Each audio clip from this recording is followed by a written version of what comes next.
Hi folks, I'm Alan Watt and this is Cutting Through the Matrix on Christmas morning, 25th of December 2016. Very early in the morning, actually.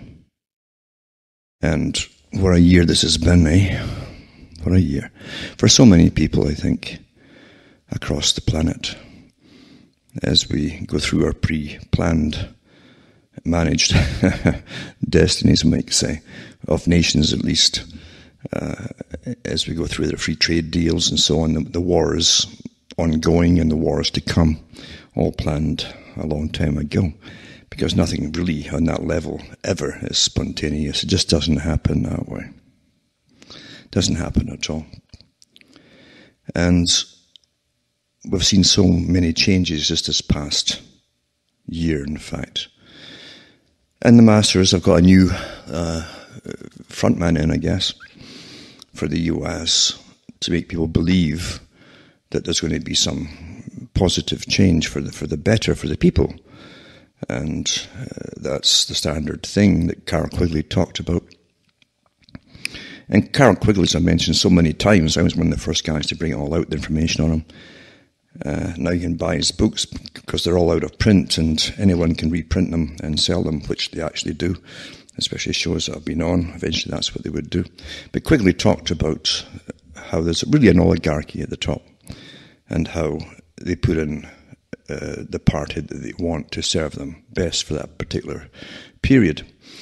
And that's all that happens. Then politicians are allowed a certain amount of competition amongst themselves, but it's all decided in advance.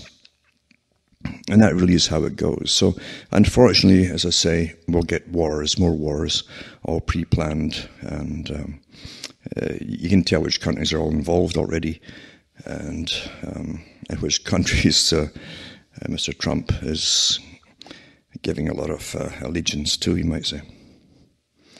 But to those people out there who've been following all this year, as it gets more and more intense, and really is all media hyped. I don't care what media you listen to or talk about and so on. It's media hyped. Everything really is these days. People have given their minds over to whatever particular favourite media they follow. And they don't realise that nothing is there by chance. When you go into the history, as I've mentioned many times before, of the magnates, the big moguls, who created the big consolidated media of the US back in the 1920s and 30s, and all the studies they did to see how many newspapers they had to own or control to standardize all opinion and thought. And the Rockefeller organization was behind it way back then. They were pretty accurate, in fact. Today, people think, and you're encouraged to think, that you're all your own bosses. You can say what you want on the internet, or you can tweet whatever you fancy doing. Don't think for a second that all that is managed as well, long before they gave you the internet.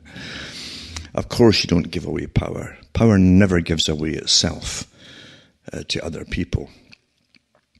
It's always planned to be passed on, but never just given away. This doesn't happen. And to standardize opinion, they simply give you the television and the internet. And it's very effective, the agencies that work the internet on behalf of the masters, the oligarchs of the planet, and how people, just like schools of fish. Have you ever watched little minnows or even sticklebacks, as you used to call them, in the water of a stream, and how they'd all move at the same time in the same direction and change direction at the same time? That's how populations are viewed by the masters of the planet. And they quite easily create the flash mobs. Remember that? The flash mobs.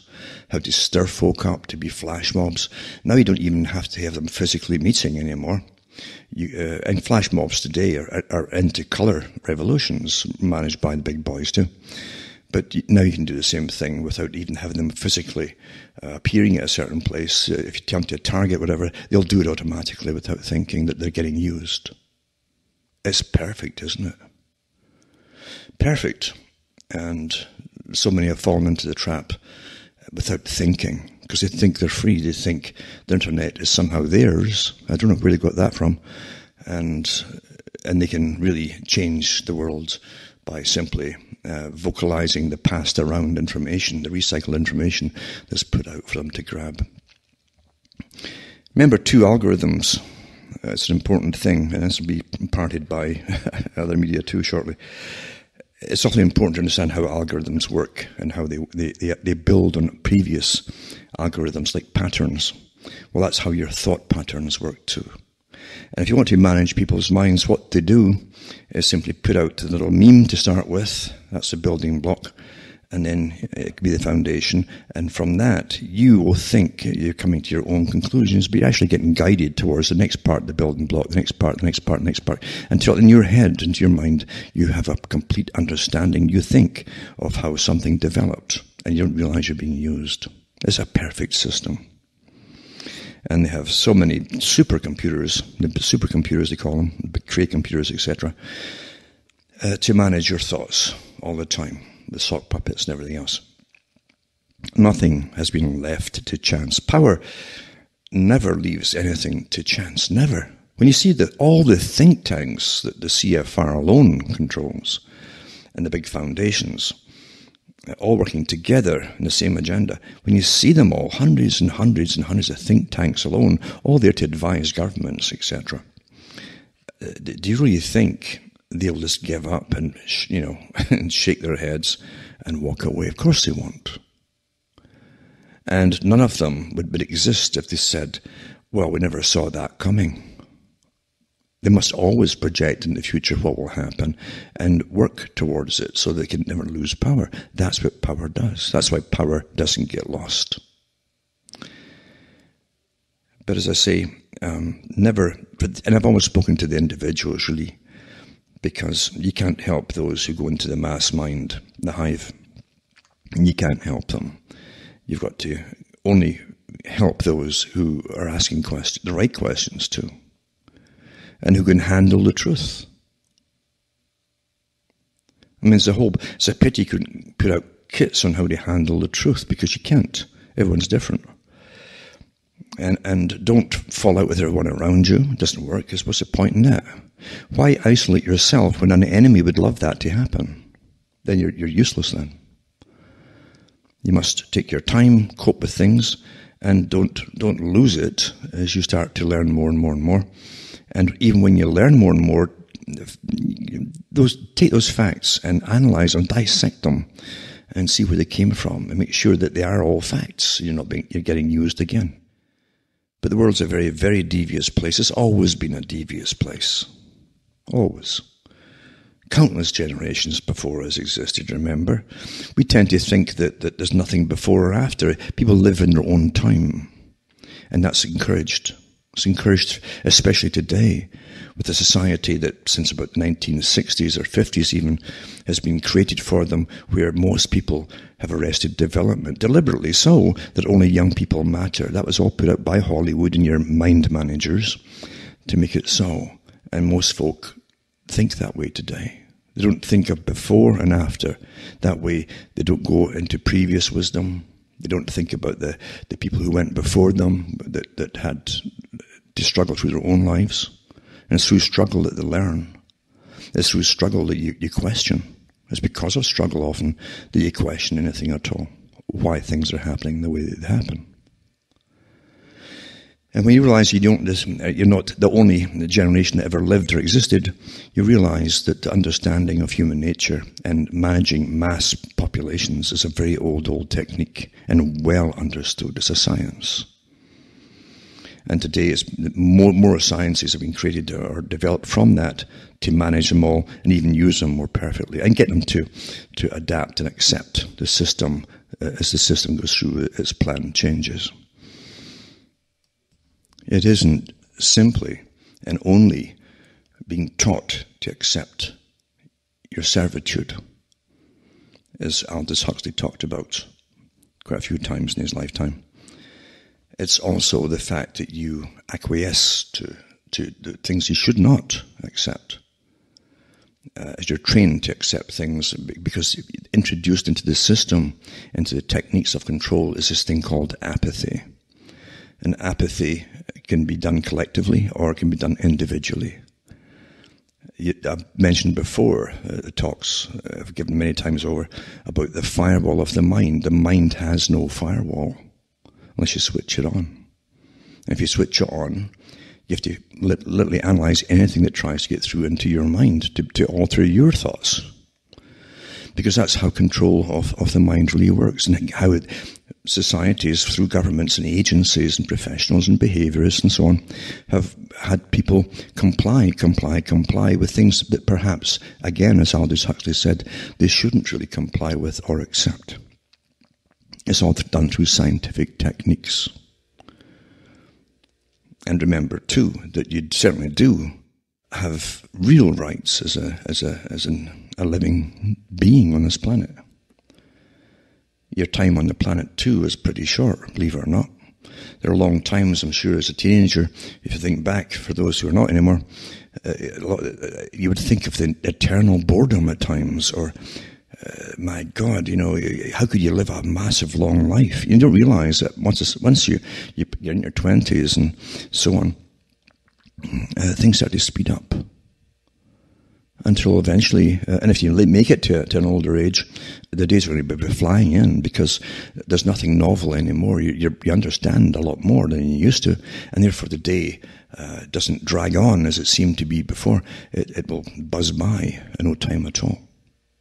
And a lot of folk won't even make it to a certain age, because we live in toxic times, planned toxic times.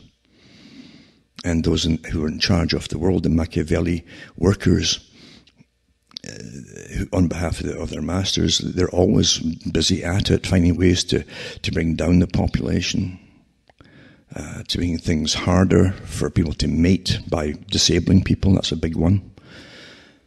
And by introducing things into society to cause cancers and various other things, and sterility, of course, which is nothing novel, since they've had all the big world meetings about it long before I was born. We live in very deceptive times, and everything is really micromanaged. Really is micromanaged, isn't it?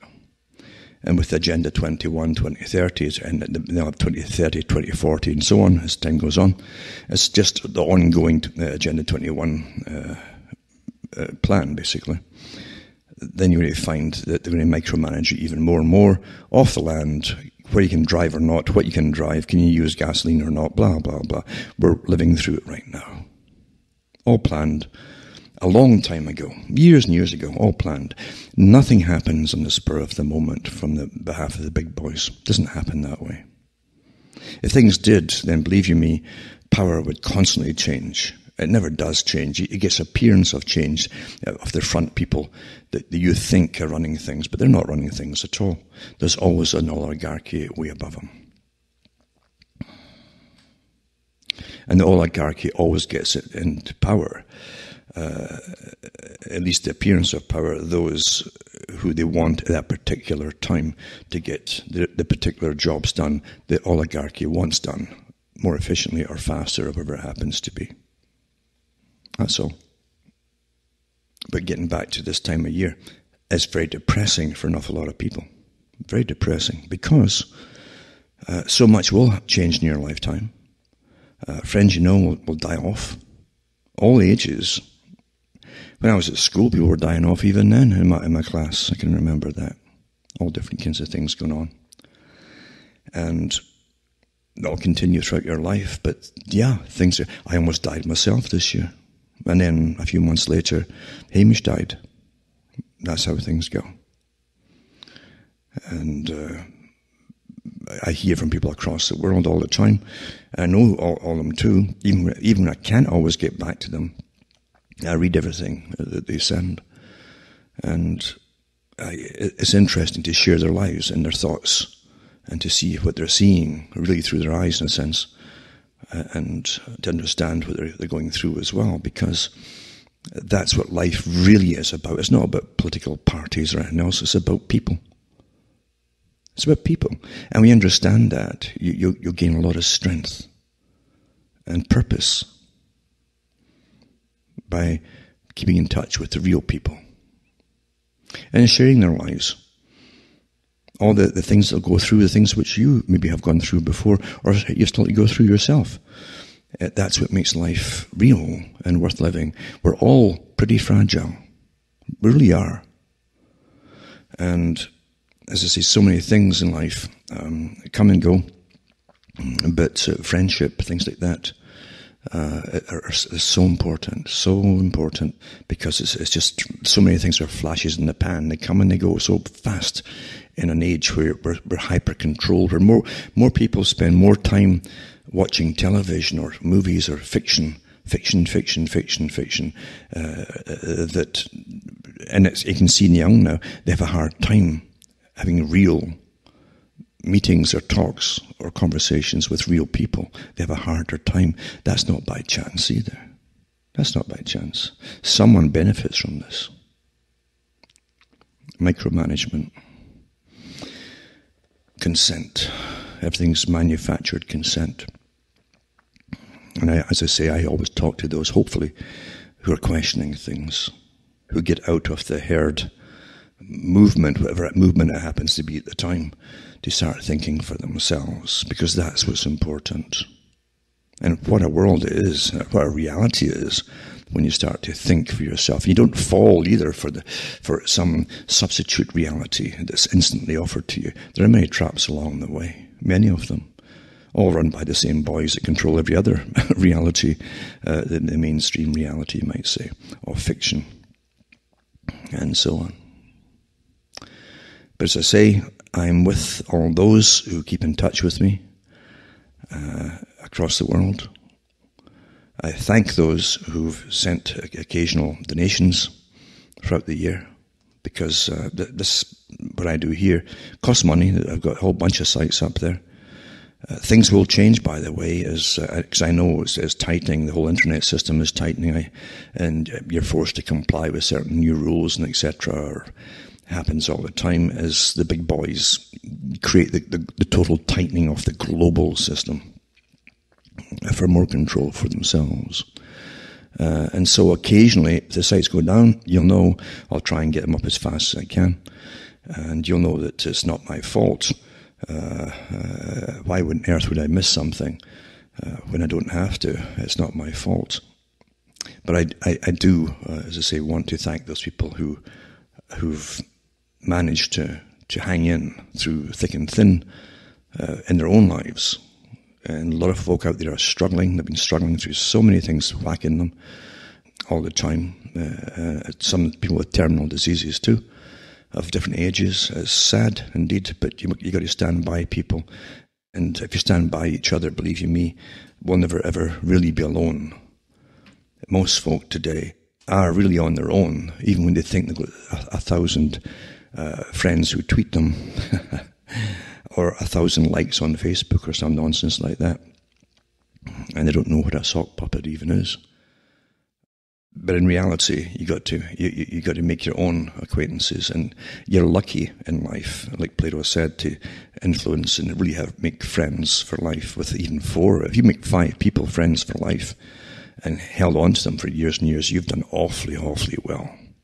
So all this nonsense about friends on Facebook and so on, it's a complete fake substitute, commercially driven, but also intelligence driven, to manage your thoughts and to also drain your thoughts to make sure that your profile is updated on behalf of your masters.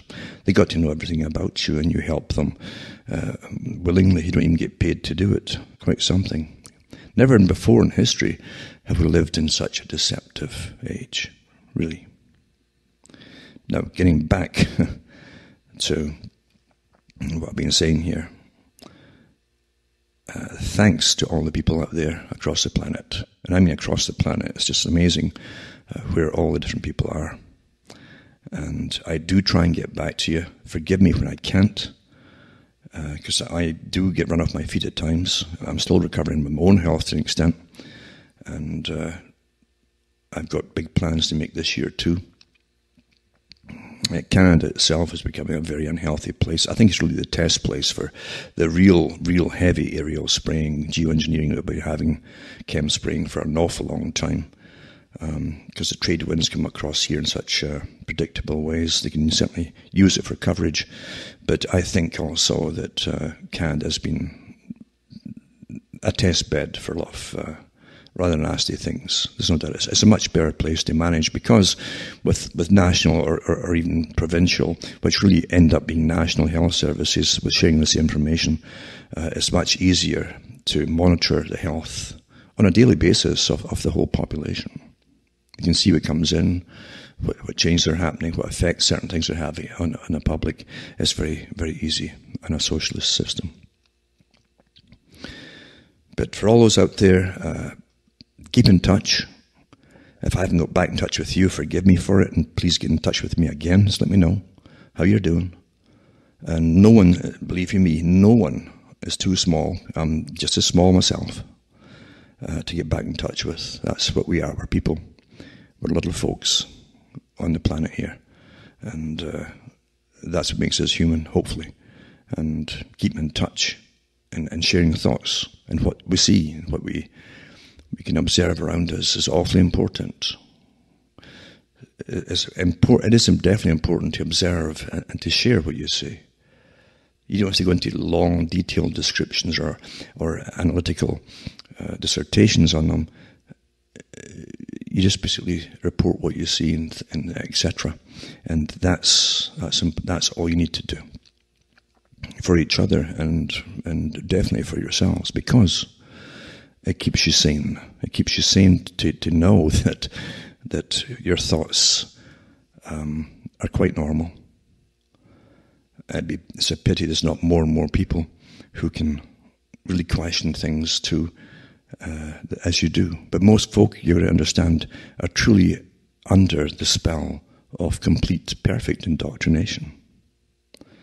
And it's not my viewpoint on it.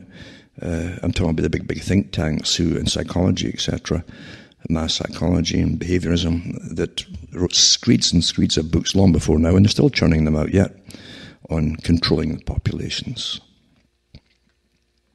and controlling the minds of the people. That's why you do have so much incredible entertainment out there to pass every spare moment of your day, rather than have you think for yourself. So let's all hope we can get through into next year. Let's hope. And let's hope we can slowly, at least spread enough information around to have a movement. And even then, I don't pin my hopes on things, because when movements start, the big boys already send somebody in and take them over, etc. But independent thoughts, people with independent thoughts, who can hang on to their thoughts and who can shy away when someone else goes off the rails, basically, then you know something's up. That's why you can't have a movement that gets managed. It's instantly taken over. Think for yourselves. That's what really is important. Think for yourselves. Stay human, very human. And for those who have lost, like myself, people who've died off over the years or even recently, and pets as well who've died, my heart goes out with you, because I've been there myself, believe you me. And that's what we do live for. That's what we work for. And that's what life is all about. It's not to be used as a flash mob for somebody else. So for all those around the planet, from myself, Alan Watts, from Ontario, Canada, it's a Merry Christmas. And let's hope we do, personally at least, have a more contented New Year.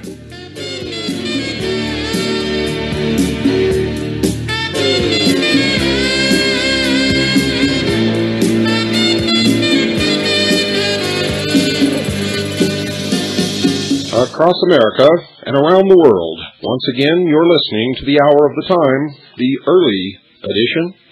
I'm William Cooper. And I'm Carolyn Nelson. And tonight, folks, we wish you all a Merry Christmas. Don't go away. We'll be right back. Almost 2,000 years ago, in a small town in the Middle East named Bethlehem, the child was born who was given the name Jesus. I hear in my travels around this great nation, wherever I go, people tell me that they're just one person, that there's nothing that they can do to change the world or to make it better or worse. They're just one lonely, helpless, insignificant person. I wonder what the world would be like today if Jesus of Nazareth had felt or thought or believed the same thing. You see, because he was just one, lonely, helpless, and if you'll remember, tempted for 40 days and 40 nights in the wilderness person who set out to change the world, and he did. He did. I wonder if he would recognize the world as it is today as being the result of what he taught. I wonder what he would say about the countless wars throughout history and the millions upon millions of deaths, murders committed in his name. I wonder what he would say about those who have taken what he taught and twisted it and used it to preach hatred of other men and women because their skin is not the same color, or they don't believe the same things that you or I believe. I wonder what Jesus of Nazareth would say about these things. I wonder how he would feel after having come to preach peace on earth, trying to convince everyone that he met that heaven is within us. I wonder what he would say about what is happening in this country and in the world today. I wonder what he would say about Christians who, although they profess to be Christians and tag that name upon themselves and upon their churches, I wonder what he would say about those Christians who judge their fellow man on a daily basis. I wonder what he would have said about those of us who made the statement recently when a church was burning in Waco, Texas. I wonder what he would say about those among us who call ourselves Christians who made the statement, those people are crazy, they deserve what they got. Are they just a bunch of religious fanatics? Didn't you hear? David Koresh said that he was the Messiah. I wonder if Jesus could see the world now, if he had been here to witness what happened in Waco, Texas, and even though he wasn't here, I can assure you that he witnessed it. I wonder if he would want to return to this world. I wonder if he would want to save those who claim that they are Christians. Hi folks, I'm Alan Watt, and this is Cutting Through the Matrix on the 24th of December 2017.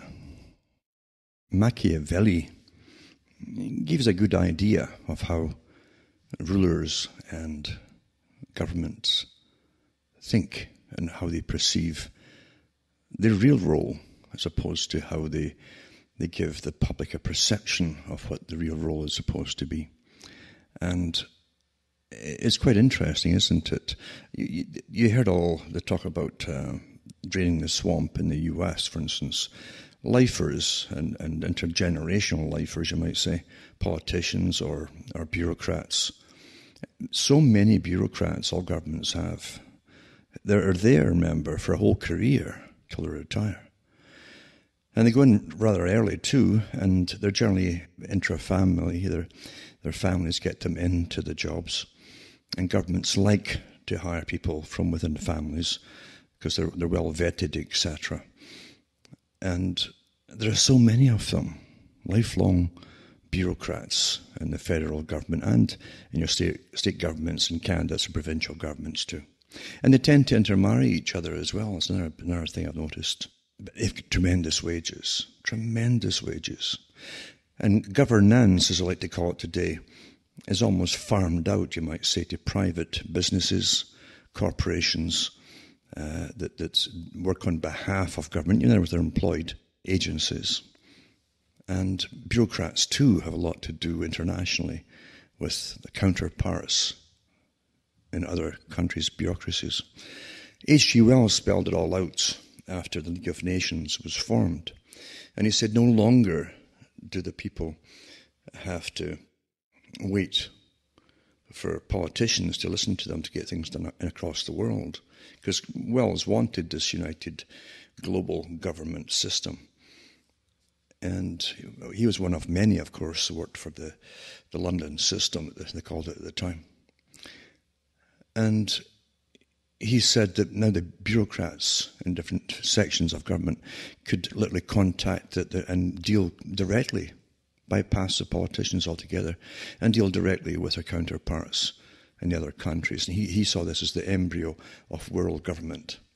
Today they call it governance, as I say. And they have all the other players involved too today, private non-governmental organizations that you don't vote for. Most folk don't even know who they are, that they even exist, in fact, because their mainstream media won't talk about them. But they're there. There's thousands of these NGOs, all privately owned by foundations. And a lot of their funding comes from taxpayers, who don't know that either, and the foundations too. So therefore, government today is vastly different, more complex than what it used to be. And it's underway constantly your whole life long to expand this intermingling for the global governmental system. But again, nothing really changed. It doesn't matter how big it is. It's the idea of government which is important to me, and why they exist in the first place, when you think about it. Now, we know that human nature isn't that much different in a sense from the monkeys, as I mentioned, I think, last week. Because monkeys themselves are very devious, and they're always watching each other and trying to get one up on each other too, for supremacy or for special favors or better food or something, or dominance over others. Human nature is just the same, unfortunately. And when you look at just stand back, forget all your indoctrination, your training, and even your allegiance, and just stand back and look at it all. And it really hasn't changed, as I say, from the days of before and during and after Machiavelli. Governments still put out such a lot of fake nonsense for the public to believe in. Doesn't matter what country it is. And very often, especially today, it's more obvious actually, if you're across Europe and different countries, it's very obvious that your own countries are working with some kind of united policy to literally eradicate the populations of those countries and change the whole system, regardless of the fallout. As I've mentioned before, Rockefeller talked about this back in the 70s and 80s. The coming system of mass migration, he said. They didn't say at the time why it would happen, but of course he obviously knew. And the chaos it would cause, but this would be necessary to create a new world order, a new system across the whole planet of the borderless society. And here we are. They actually talk about this quite openly in the CFR amongst themselves, in their round table societies and so on. You're only a nation again when they want you to go off and fight for some oil fields or whatever else they're after in some other countries for the private corporations. That's the only time you go back to being a nation again. I can remember talking about it, in fact, before the US invaded Afghanistan and Iraq. And I talked about it. I said, that all we'd heard for years was the fact, we're global this and global that and globalization, global. You never heard the word nation getting used. But suddenly after 9/11, right back to square one again. Now you're important again. You're a nation because they want you to go off and fight and get the oil fields and so on. It came out at the time afterwards, actually a few years afterwards, from Britain, that Tony Blair had discussed the rewards they would reap if, with the big corporations, all corporations, they would divvy up different oil fields and so on in agreement with the US. So it was all planned beforehand and all that kind of stuff. So really armies are used for private conquest for corporations. But they also have this other perception, and a lot of it is perception, to do with purpose of your nation. The public always think, because again, getting back to what government is, how you're taught to perceive it, it's like a big brother system, a paternal thing, or a big sister, doesn't matter. And royalty, in fact, were often called the father and the mother of the country, who happen to be king and queen. That kind of gets transferred into the same system, in a sense, in politics. More evident in the US, where presidents and the first ladies are treated really like royalty, where in Britain they're not. And there's a lot more derision in Britain with politics, because folk have been so jaded with hundreds of years of corruption, mismanagement, and starvation through wars and rationing and all the rest of it. So they don't have much faith in politicians at all, which is the way it should be. Politicians are something you should be awfully, awfully wary of. Awfully, all it. And let's be honest, come on. I've done talks about the psychopathic personality. The hysterical psychopath, for instance, is politicians are lumped in with the hysterical attention-seeking psychopath. They do like the applause of the public, but they also love the power that they feel too over people. And so they're lumped in with the same type of psychopath that can't stay off the screen, no matter how old they get in Hollywood. They've got to keep coming out and getting out and use any excuse to get their name mentioned. And that's also hysterical, attention-seeking psychopath. So politicians will say whatever they're told to say that gets them the power, the reward, and the applause. But those behind the scenes happen to have a different agenda, and they're a different group altogether. They use nations, as I've said before, like private businesses, amongst themselves very openly. And it's not new, it's not a new idea. You go way, way back into all the revolutionary phases that came out of the 1700s and the 1800s, all different factions of revolution. And all the different revolutions went back to the Enlightenment, but they splintered off into different facets. Some came into the idea of communism. Others went into, again, collectivism, very similar to communism, essentially. And other ones went into the idea of ruling people. The right people should rule over different sections of society, like a feudal system. And they would create factory towns and factory areas. And all the people in the factories and factory areas and all the housing would be under the rulership of a kind of factor, as they called them. And so you had the utopian movements as well to do with this. All come out of materialism, remember. At the same era, the communists were preaching a so-called collective ownership of everything, whereas the other group were really saying that it would never work. You need someone strong, intelligent person in charge who will be the Fisher King, you might say, who knew what he was doing. Ford was one of them, in a sense. If you read about Ford, it's awfully interesting to know that he knew almost every employee by name. And people who didn't turn up for work, he would personally go to their houses to see what happened, to see there was a problem in the home. And if it was a domestic problem, he would try and sort it out and so on. Well, that goes right back to that old idea.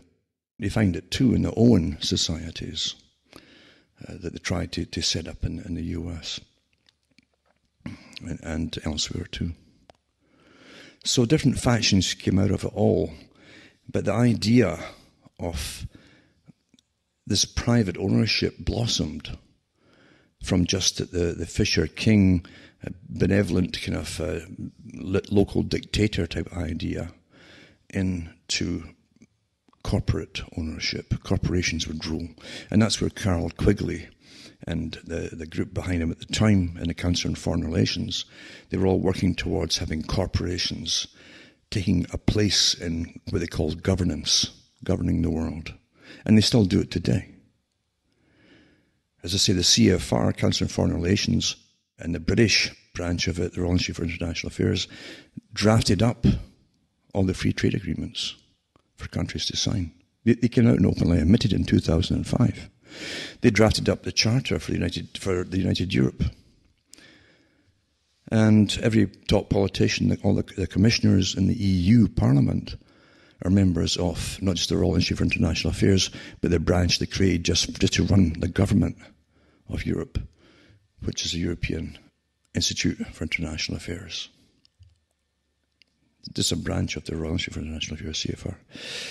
And of course the one for North America too, which is still going on with today, for those who don't quite know it. And that's why they do have these, at least they're having talks about divvying up trade and trying to iron that out too. But don't forget too that the free trade that they brought in for China, and they planned as far back as the 1930s, for China to take over manufacturing. And other countries too, now you have India and other countries in too. If you notice, if anything sent from China, in the small packages of things for electronics, whatever it happens to be, very cheap. To order them is very cheap. Because it's very cheap labor over there, and cheap material, by the way. I mean, China's got incredible deals across the world for cheap materials. Look at the postage on it. 25 cents, 50 cents, to send something from China to you, to your door. I can't send a letter to my neighbour for that within the country. Because, you see, we're paying for all the postage from China into the country, Canada. That's part of the deal with free trade. And when you look into all the different countries that we're paying them to come in, there's no taxation on the products as they bring them in. And we're paying for their postage so they can get it, so they get maximum profit on everything. At the expense of your own countries, then you realize, wait a minute, you don't really have a country as you've been taught to perceive it. If you had a country, you would still have manufacturing of these things in your own country. And the big excuse they'll give you in the CFR is, oh, you can't compete with China. Well, the thing is, you can't compete with China, even when it comes to postage, because we are paying for China's importation of goods into our countries under the free trade deal. And India and other countries now too. If you look at the special postage numbers that come in from China, look them up on the internet, it tells you right there. Special postage, blah, blah, blah, the number so-and-so. And it's free trade, but you're paying for all, our countries are paying for all. So each person who's ordering things privately from China is putting the burden for the cost of it all on the taxpayers. All worked out behind the scenes, quietly, when they told you it was a win-win situation. And it is a win-win situation for free trade because the corporations that had already planned to go over in China and set up and manufacture their stuff for peanuts are raking it in like never before. That's free trade. Free trade is also a system of blocking trade. They decide at the top who's going to get free trade and who isn't. And who can trade for free pretty well. In fact, who'll get paid to trade. And it won't be you. And then you have the international corporations having their meetings all the time. As I say, IBM is very important. And look at all the different corporations that attend It gives you an idea with all their visions of the future, etc., etc. But they also have their own think tanks. They have bureaucracies and everything in these private corporations. And they work up whole agendas and drafts and so on, get their lawyers to draft up things presented to your governments, just like the NGOs do on behalf of the foundations, and have your governments enforce it into law. You aren't getting freer by any means. Don't ever think we're getting freer. We're becoming more and more enmeshed into this totalitarian system where private corporations decide what kind of healthcare you're going to get. It's already here. Canada's a big one for that. I've got articles here, in fact, about it, and I've read some in the past before too, where the corporations decide what kind of medications they're going to give the public under their healthcare systems. And it's always down to the lowest common denominator, the cheapest, in other words. And it's perhaps not the best at all that's available for your health and so on. So many things are done like that. As I've mentioned before in different talks, if your government had been lobbied by a manufacturer that made garden shovels or spades, so that the government would say, "Oh, that's the only one we're going to license and allow you to buy in Canada." There might be an outcry. I don't know about Canada. Canada's so full of passive, but elsewhere in the States, you get an outcry. So, come on. But it's not far from that. It's not far from that kind of idea I'm talking about. It sounds preposterous, but it's actually getting pushed all the time, and folk have no idea or how many things are getting pushed in the public at the same time. How do you think the whole electric car idea came from? Where did it come from? And the corporations are going to make fortunes, and are making fortunes, because they're all getting paid by the taxpayer to set up their factories for massive coils and induction coils and all the rest of it, and all the things that need. It took years of lobbying. Now, lobbying to me is a misnomer. Come on. Do you really think it's just people saying to politicians, "Oh, please, could you use our products? Thank you very much." Do you really think that's what it is? You look at how much money lobbyists throw at the politicians at election time. They're getting bought off before they're even in. And that's the kind of corruption that government really, unfortunately, is riddled with. And it's not new. It's an old thing that's always happened. Old idea. Benjamin Disraeli talked about it in his day in Britain. Same idea. That every politician at that time in Parliament, a different kind of Parliament, mind you, often the modern type, but he said that each one was bought and paid for by some financial power behind them. And nothing really changes, because you can't get into politics any other way. You'll have their token ones for different ethnic groups, or gender this, or equality, or blah, blah, or feminists. Yeah, they have those ones. But I'm talking about the money ones, the ones who are put in there, who are always promoting various kinds of industries, or particular types of industries, and so on, and so on, and so on, and so on. Therefore, if you really went through government, it'd be astonishing, actually, to find out how many citizens actually get access to their politicians in a year, compared to the lobbyists that get access to them in a year. I've read articles before about the European Union, and it's got such an awful stink to it, actually, because the Parliament there has got thousands of full-time lobbying groups, like corporations, around the Parliament building, thousands of them. That's all they do, is listen to lobbyists. And lobbyists can give contracts out for, it's big, trillions worth of bucks, actually, when you look at it. Because you've got all the European countries now run centrally, like Mark said, run them all centrally, and then you got total power. And you got total power to the purse, a central bank for all the countries. And central tax money coming in too. And that can get thrown to corporations and all the start-up corporations too. And by start-up corporations, it's not people going up there with no money at all. It's ones who've got enough money to lobby to start with, to get the start-up money that's then given by the taxpayer via the politicians to the start-up company. That's how things really are. So the swamp really is like a primordial world, isn't it? It's not just draining the swamp in one place like the US and their capital. It's across the whole planet.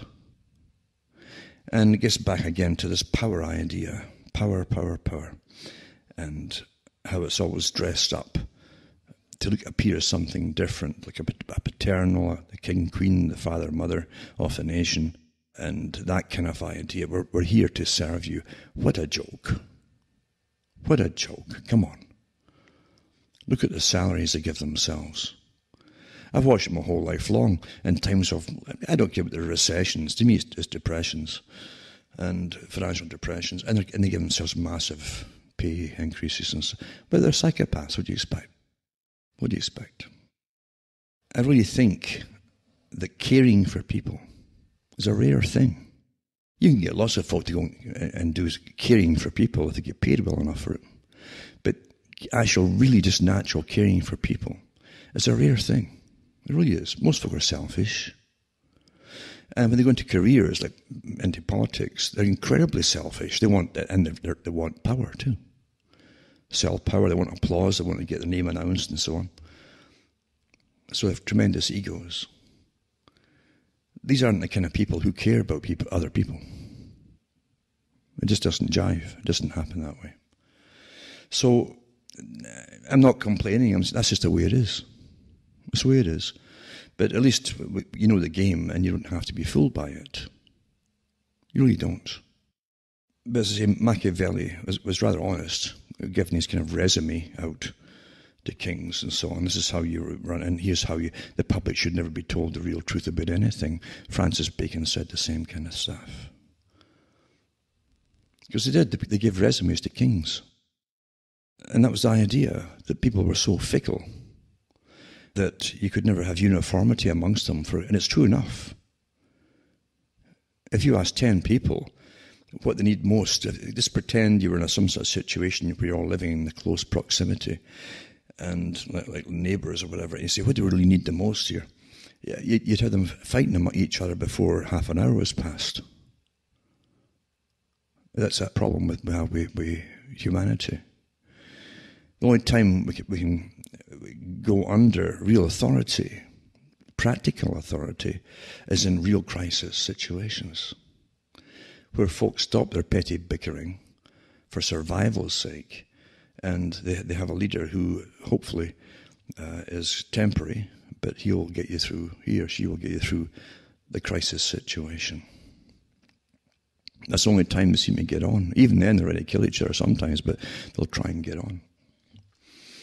But in peacetime situations, it's kind of mad, you see. It's not new. It's not a new idea. Although I think people are crazier than they've been for an awful long time, because they're not living in a natural system anymore. We're so far removed from what was for thousands of years. At least the man, the woman, and the children situation, the family unit, we're so far removed from it now, it's getting crazier and crazier. And people are getting crazier because they're not fulfilling a natural function that, whether liked it or not, I mean, it's not matter if you're liking it or not, it just happened. And folk put up with it and says, oh, well, you get on with it. But today, they have the choices not to have children and not to get married. Or if you get married, you can have many divorces and things too, until you realise that really there's no point in getting married anymore if you're not going to have children. Really. Because that's what it was for. It was so you didn't need a welfare state. There wasn't a welfare state, remember, for thousands of years. And so those who wanted the children and had the offspring took responsibility for it. They had to support them. And that's so it took a family to do so. But the state taking over with socialism has altered all of that now too. All of it. Therefore, people aren't experiencing something which, as I say, would often be thrust upon them. Your drives are there. People will get married. They have children in no time at all. And they got on with it, especially when they were fairly young, because they were fit and healthy, and they just got on with it. But that's been broken now. That cycle has been broken. And I think there's consequences too. There's mental consequences, psychic consequences for that massive change taking place. There's definitely societal changes too, because you're living now in a post-religious society, even faintly religious, I'd say. You still have the cultural religious people who suddenly are born into it, so it's like a club thing. But definitely the idea of belief is kind of vanishing from people. And science, of course, was meant to replace religion. And lots of its publications in the 1800s especially, they were very open about that, even before that in the 1700s. But from the 1800s onwards, they were rather open about that, how they would, eventually scientists would be the new priests that would help rule the world on behalf of those who own the world. And they do believe that financial ownership really connotes ownership of the world, legitimate ownership. And that hasn't changed. And it all ties in with eugenics, of course, and evolution, and that's their whole religion. It's interesting to watch them ditch one religion for another. That never changes to an extent, is it? It really goes on and on. Marxism was the same, another religion. Years ago, and even back in biblical times too, you had people sacrificing in other various countries across the Middle East and Levant areas, sacrificing thousands of years ago, animals and children too. We know that, to appease gods that weren't too happy characters. They were rather nasty characters for bad harvests, or because they get drought occasionally too, just like today. They had climate change. You always have climate change. You have 10, 20, 30 years sometimes of more droughts than anything. And other years there's more rain and even flooding. That's normal. But today, you'll notice as they become more atheistic, they don't want you just to sacrifice your children. You're already doing that to save the world. You're not having children, and so they're aborted and so on. I don't mean to be facetious about it. I'm just saying this is what is happening. And the high priests of this system, this materialistic earthly system, the scientific system, have been at work for us for a long time to bring down the populations by, I know they're given children or youngsters in some countries, actual children, yeah, the abortion pill, the morning after pill and so on, they call it. But they don't want you to have children. And it's all to save the world. And each person that doesn't get born, they say, they've got it all worked out in their university, because these are the hotbeds of where they breed basically fanatics for their cause, for their religion. And they turn out screeds and screeds of stuff to get their names mentioned and to get their thesis through and so on, about all the causes. If we can do this, we can save it. And they love charts and percentages and all the rest of it. All this subjective stuff they just pluck out there. And it sounds very impressive if you're an idiot. But they tell you that each person consumes X amount in their lifetime, and they'll need X amount of material goods and so on, and so much energy will go to keep them alive, and all blah, blah, blah, blah, blah, blah. And so much food production, and so much CO2, yada, yada, yada, that it's good if they start dying off. So what you're seeing is they cut out religion. They're in a religion. And their religion, the scientific religion, demands, under this guise of science, that to appease nature, which is climate change and all that, back and forth of the weather, to appease it all, and to save us all, this fearful thing, just like the fearful gods of old, then you must pay carbon taxes and stop driving cars and live in austerity and depopulate. To understand, it's a religion. It's the same religion under a different guise. And it's called scientific. So don't look for logic. Don't look for logic and the mass of nonsense you hear on a daily basis. And I mean massive. Most of it is absolute trash, that which they call news today. Most of it is simply fillers. The papers in Britain, for instance, it's mainly photographs of this, that, and ooh, and that, little clips of videos of silly things to try to keep your attention, enwrapped attention all day long watching trash. And it's rubbish. You learn nothing, but you wasted your day. And that's a substitute for news now. And it's terrible. Other ones too, the more intellectual ones, especially in the States, are the same old rehashed party line stuff and pretense of bashing another group and so on. And they all do it. It's a big game. Because real government is not what you think it is. It isn't what you think it is. And the real government doesn't sleep. It has its plan set out years ago, like a big business plan, because that's what it really is a big business plan. When they'll start this and when they'll start that, and they can install things a while here and there, because they've got all the time in the world to accomplish what they want eventually. But they'll get things done for themselves. The public will just see the fallout from it all, be given very simplistic propaganda reasons why things are happening, or why there's more wars happening. It's always simplistic propaganda for the public. If they give you a detailed reason of why it's happening, you could probably pick holes in it. So they keep it simple, where you have to ask questions to try and create the holes, because they're not going to tell you much at all. Here's the bad folk, they're bad, and we have to fight them. And that's good enough for most folk. Now, the elite within one country, well, it's true enough, they'll use that nation like a business, and the military as a business, to get what they want for themselves. For the public, it'll be a different reason they're given to go off and fight it, but the elite themselves will always benefit. And the elite will look at their neighbouring countries and the elites in their countries, and they're all in competition with so there's one group of elites amongst another group of elites, and so on, across the whole planet. All countries are the same. But however you look at war, you have to always ask the simple question, who benefits? And often today, you've been fighting wars for other countries and paying for all too, just like you're paying for importing goods from abroad. Everybody, all your people in your country are paying the postage and bringing it all in. But it's never portrayed to the public the way it actually is. That's how governance works.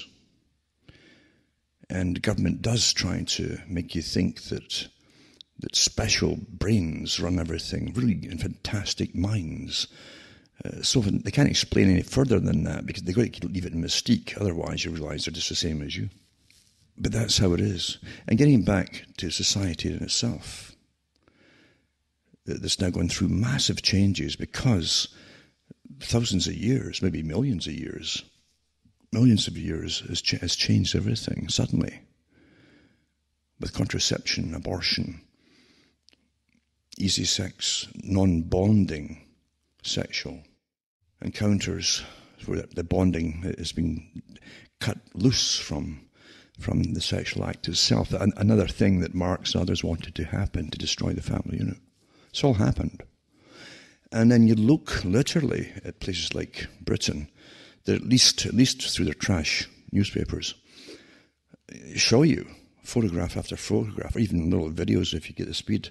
For us, another thing too is they're really moving ahead with cutting the speeds of certain peoples and the rural people too on internet to force them into the cities under Agenda 21. It's all part of it. Everything works together, doesn't it? Take the cars away, take away the internet speed and so on, and gradually you used to get them all into the cities. But you look at these photographs and these papers in Britain, and they just love showing you all with their selfies and all that stuff. And there's all these women and guys just falling all over themselves in an incredible drunken binge like it's never been seen before. I don't know if they mix it with drugs now too. Maybe that's normal, I just don't know. But you see them all over wearing hardly anything at all. This is winter time. And they're all out for sex and getting absolutely plastered. And they're falling all over the streets and so on. And this is normal now. This is normal behavior. Because society is broken. It's broken. And the people you're seeing falling all over the place, they don't see purpose anymore. If they had purpose, they wouldn't be in the streets falling all over themselves and just looking for sex everywhere. They would have a mate and they would have children, because that's how it was up until not long ago in my lifetime. And look how fast it's changed. So everything's been pretty well broken. And therefore, along with that goes purpose too, doesn't it? We know, for instance, that life, the ages of people, the lifespan is dropping again.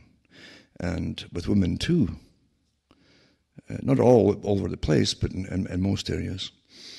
And it was always understood when you took psychology and sociology and so on, that women lived longer because they got a natural interest in their own offspring and the children of their offspring, so their grandchildren. And therefore, when the guy retires, his job's over, his life gets often over, because often men used to see themselves as whatever job they did. When they're retired, all their friends were gone. It does happen that way. Even their ex-workmates won't visit them anymore. It's a strange thing that happens. When they're in the workforce, they think that everybody's going to come and see them, and they'll go and see them, but they don't want to know you anymore. Because in reality, in normal real life, you don't have more than 2 or 3 friends. You'll have these forced friendships, only for work only. That's how it really is. But with women, they have a natural instinct, and again, really natural, because they're watching their offspring go off, and they want success again, and they want those children to be married too and have children, and that's how you live through. They live through their children. They take great delight in that, and great interest in doing that. And all of them, of course, there's a lot of bad ones out there too, but I'm talking about generally speaking. So that's all been broken as well. And we haven't seen the end of it yet. Lots of studies being done to see where it's all going, but not for publication for the general public. Now, as science keeps stretching itself to its full height and takes over its role to supplant the old religions, it becomes because it's materialistic, remember, very earthly. It stops seeing people as special. Julian Huxley talked about it at UNESCO. He said we must knock humanity off its pedestal as being the supreme being on the planet. In other words, cheapen life to convince the public to go along with mass abortions. And not only that, they did believe it or not, Hitler didn't come along with the idea of this racial hygiene and so on and kill off the unfit, as he saw them, those in the hospitals and mental retardation or whatever, or even birth problems, and they killed them off. It came from Britain, ideas, and they printed that in Germany, that they got these ideas from the Eugenics Society in Britain. The Darwin Society still runs the eugenics website, yeah. So don't forget that as science keeps throwing out its documentaries are meant to condition you to accept your own demise step by step, and right down to why they shouldn't treat you, actually, if you're getting older. And they'll keep dropping the age too, of bumping you off. But at the moment, they're still looking with the older folk around retirement age. It'd be too expensive to keep them going, even though they paid most of their money in taxes for all their life long. That doesn't matter. They don't have a function society anymore, and their socialism. So let's just bump them off. They're convincing you to go quietly. They can convince you to do anything, to do it properly. Bernays knew that. And here we are, we're going through it today.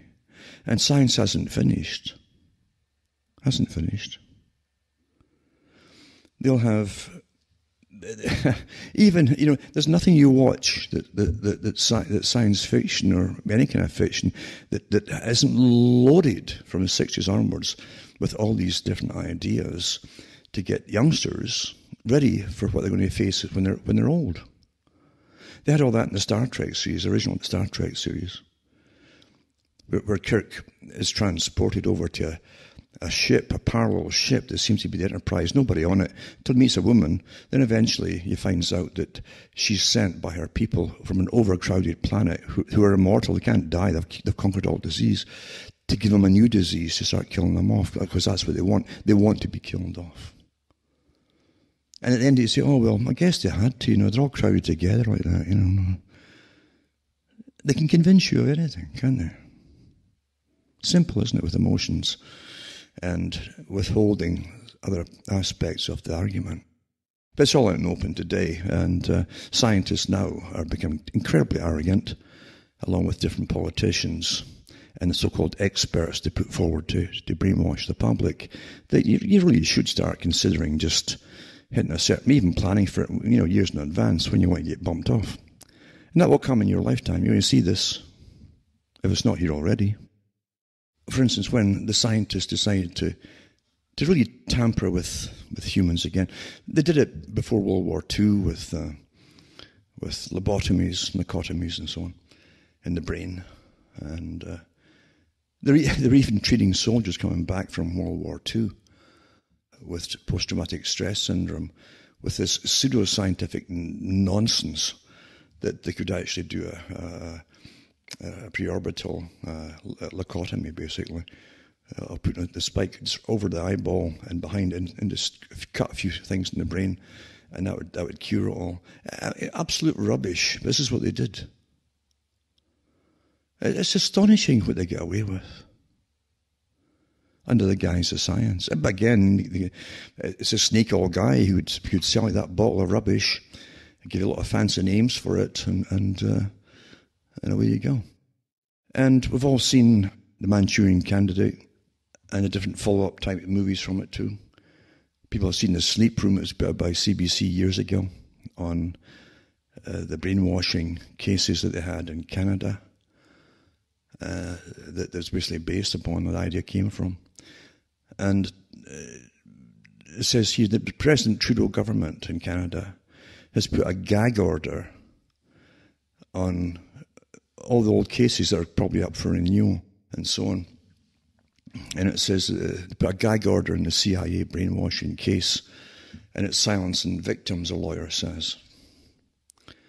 It's interesting too. I remember it was Pierre Trudeau's, this President Trudeau's, Justin Trudeau's dad, Pierre Trudeau, who was communist back in the 50s.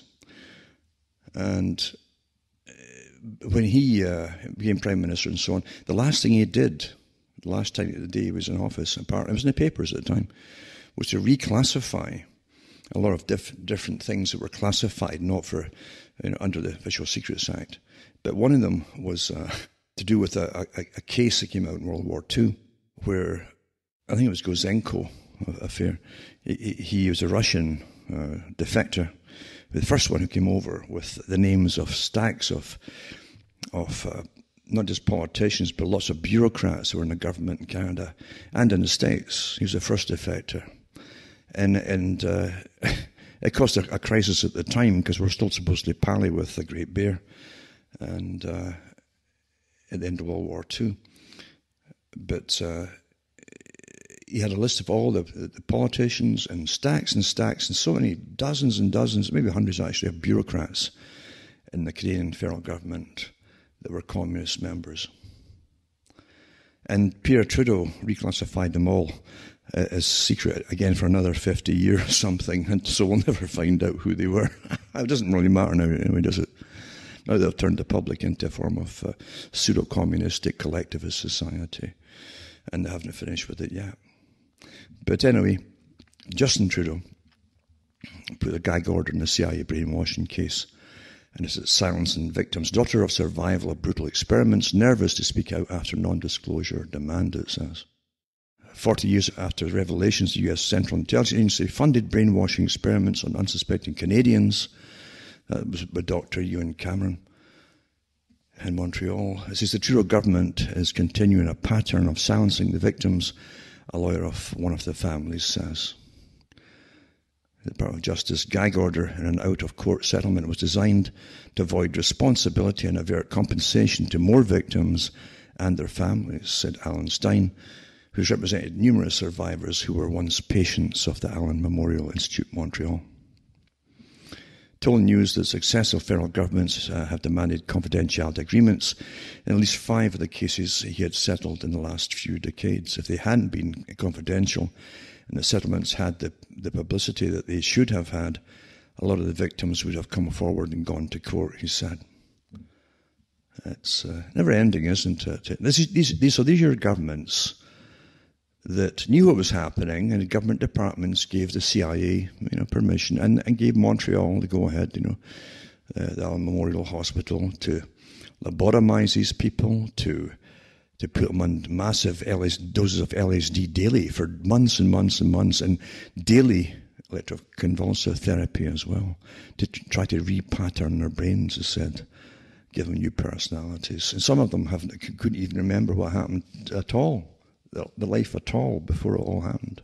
To relearn things, even simple things, under the guise of science, and with the blessing of your government. So for people who trust government, good luck to you. You'll need luck, an awful lot of luck. You definitely will. Doesn't stop, never stops. No matter all the experiments I've done with, I better even say some of the things. It's illegal even, and in some of the countries it's now illegal to mention some of the things now. The US still has some ability of free speech, but they're really coming down big on it. And God knows where it'll end up shortly, if they'll keep free speech or particular types of free speech or censored, big chunks cut out of it or whatever. But unless you have total free speech, you got none at all. That's the reality of it. And you take the bad with the good with free speech. It's the way it is. And if you really get upset and offended about things, don't listen. It's that simple. But hey, at least you can talk back about it and talk out about it and counter it. That's what free speech is about. Or ignore it. Now, another article too, inside Bell, this is Bell Canada, for telephone and they even have some ends to do with net neutrality, it says.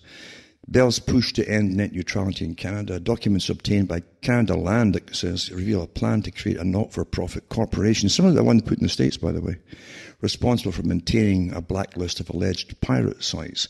But you know what would be like the States too, is to say who's going to be real news and who's going to be classified as fake news or bad. It's total censorship. That's where it will go. Whoever they put on the books always has a different agenda, and it expands rather quickly once it's passed. You know that. So I'll put this article up to Inside Bell's push to end net neutrality in Canada. Another one too, it says, why Canada firmly supports net neutrality, but it may not matter anyway, it says. And it says, it may not matter because the US is preparing to rescind, and it did, of course, it rescinded the Internet's common carrier status down south as well.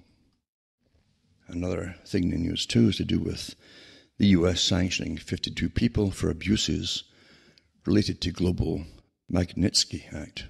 Anyway, that was named after a fellow who was persecuted for uncovering some corruption in his own country. And it says the list revealed November 21st include the eldest daughter of the late Uzbek President Islam Karimov, son of Russian Prosecutor General Yuri Cheko, a Ukrainian and a riot police commander, and a Burmese army general, and others. It wouldn't be so bad if it went across the whole planet. But again, what a job that would be, eh? I mean, all governments would have to shut down rather than get totally exposed as to what they're all about. All governments, really, I mean, have their, as I say, it isn't just a lobbyist giving big payoffs to politicians, but also give big payoffs to people in the military. In the States, they do it too, to people in the US, big handouts there to get ex-generals and so on to lobby the governments for them. Things like that. That's corruption as far as I'm concerned. And be honest too, if you have a country, foreigners, outsiders shouldn't have anything to do with lobbying your governments anyway. Really. Really. And same with taking payoffs for when you're running for election from other countries. And Canada does it too. There's articles out there recently about that. Why should other countries be giving money to politicians inside Canada to run? It makes a whole farce of having nations, doesn't it? And then the United States sanctions human rights abusers and corrupt actors across the globe. Sounds great again, but you wait to see what countries they'll target. It might just be the ones that in their geopolitical strategy. And of course, they're targeting Russia right now. And of course, let's be honest, they won't go into Britain and places like that, or other countries in the Middle East, for instance. Yeah. And then this one here, to do with the complete remanufacturing of society, its understanding of common sense, rationality, and its history too, where all must be destroyed to bring in the new. I've given talks about that before. And here's an article here that shows you how mad it's getting with the terminology and language police, of course, which all comes out of the universities again with real radical people being funded to push this stuff down students' throats and into their brains, you might say. But civility, being civil, and white institutional presence. It's an exploration of white students' understanding of race talk, it's called. And it's put out by two authors at universities, of the University of Northern Iowa and Southern Illinois University. Carbondale it's called. It comes through Howard Journal of Communications. These are people who work at universities who are paid to churn out their sick brain nonsense to change society until you won't be able to function or even communicate an idea to anyone.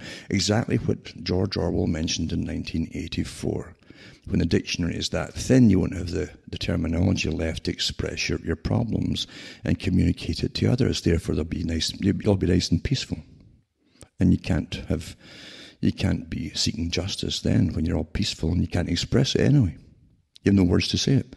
Anyway, but civility in white institutional presence is an understanding of race talk, a traditionally white institution. And I'll put these PDFs up for you to read and have a chuckle at too.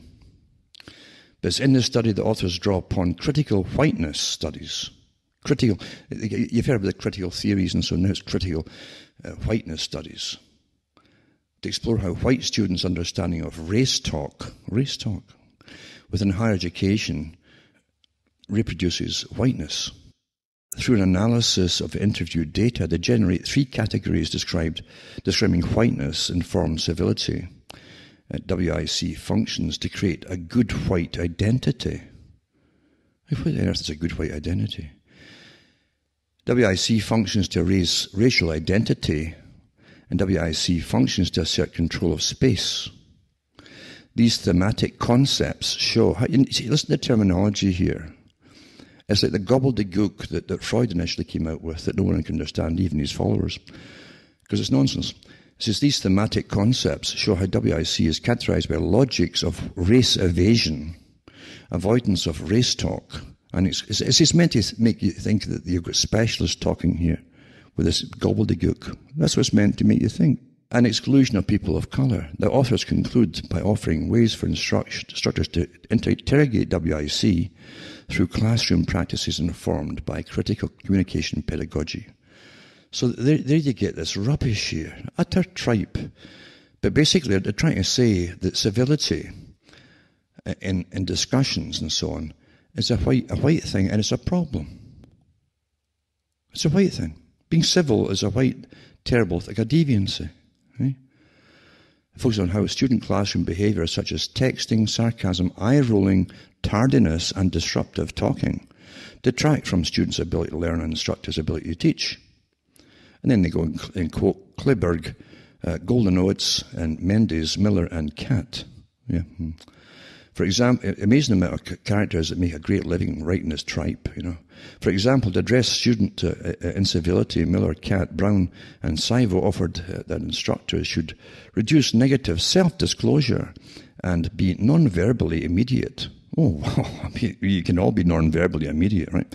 In short, past discussions have largely taken a functionalist tone, focusing attention on generalizable behaviors that students and instructors should not perform to maintain a maximally effective learning environment. You know something, they come out of these universities like they're mind-bombed. It's like they came out of what I was talking about earlier there, that CIA mind-bending program in Montreal. And they know nothing, just like the same, they know nothing after except this gobbledygook. No wonder they can't communicate this common sense to each other anymore. There you go. But I'll put this rubbish up for you to have a laugh at. But it claims white power forced on society through civility.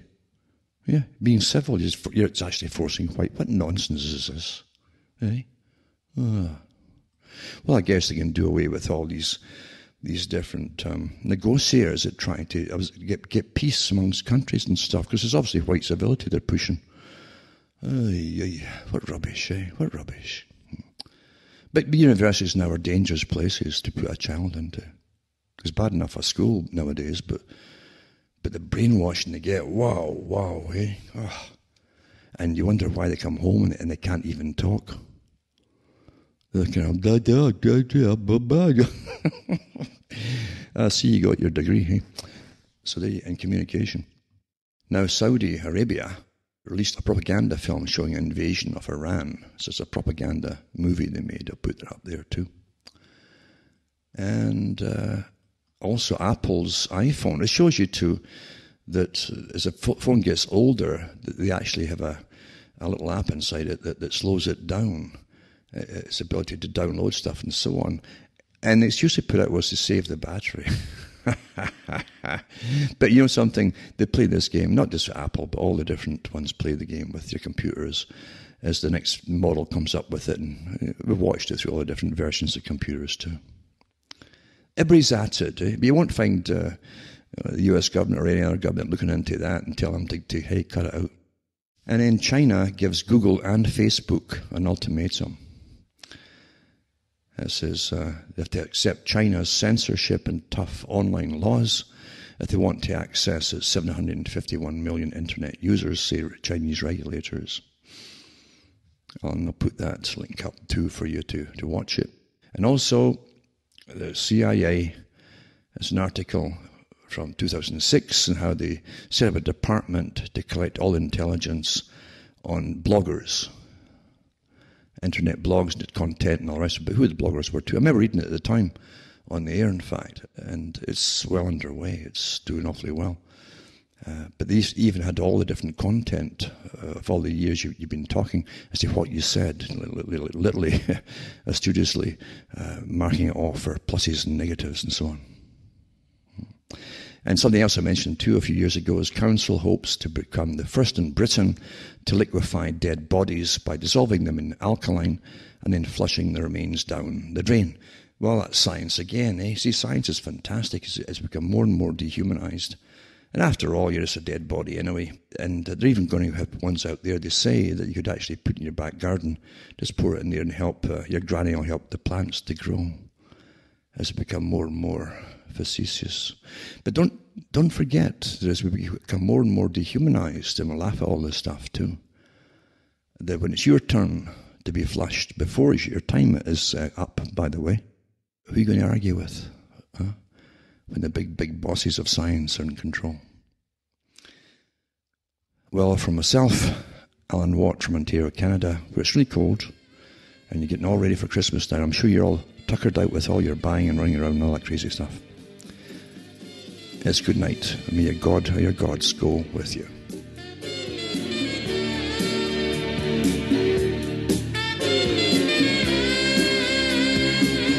I wonder what would happen to Jesus of Nazareth if he were to come back now, today, and stand upon this earth and say to the world, I am Jesus of Nazareth and I have returned.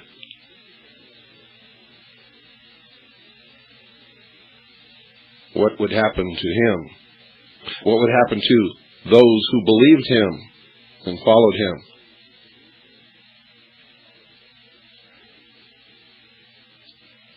That's the question for tonight, ladies and gentlemen, and I'm going to open the phone lines, and I want to know, what do you think would happen to Jesus of Nazareth if he were to return to this earth today? Right now, as we speak, if he were to stand up and say, I am Jesus of Nazareth, and I have returned and fulfilled my promise to the world, would he too be burned? Would Christians say he's just a religious fanatic, he's a nut? He claimed he was the Messiah, he deserved to die. What would Janet Reno's position be? Would he just be another mad leader of a cult?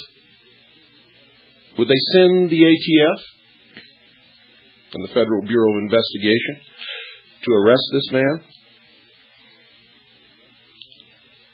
The telephone number is 602-333-2174.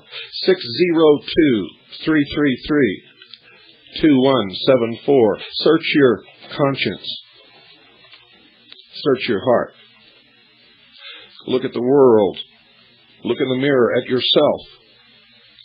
And then call me and tell me, what do you think would happen to Jesus of Nazareth if he stood among us today and declared, I am Jesus of Nazareth, and I have returned to fulfill my promise to the world?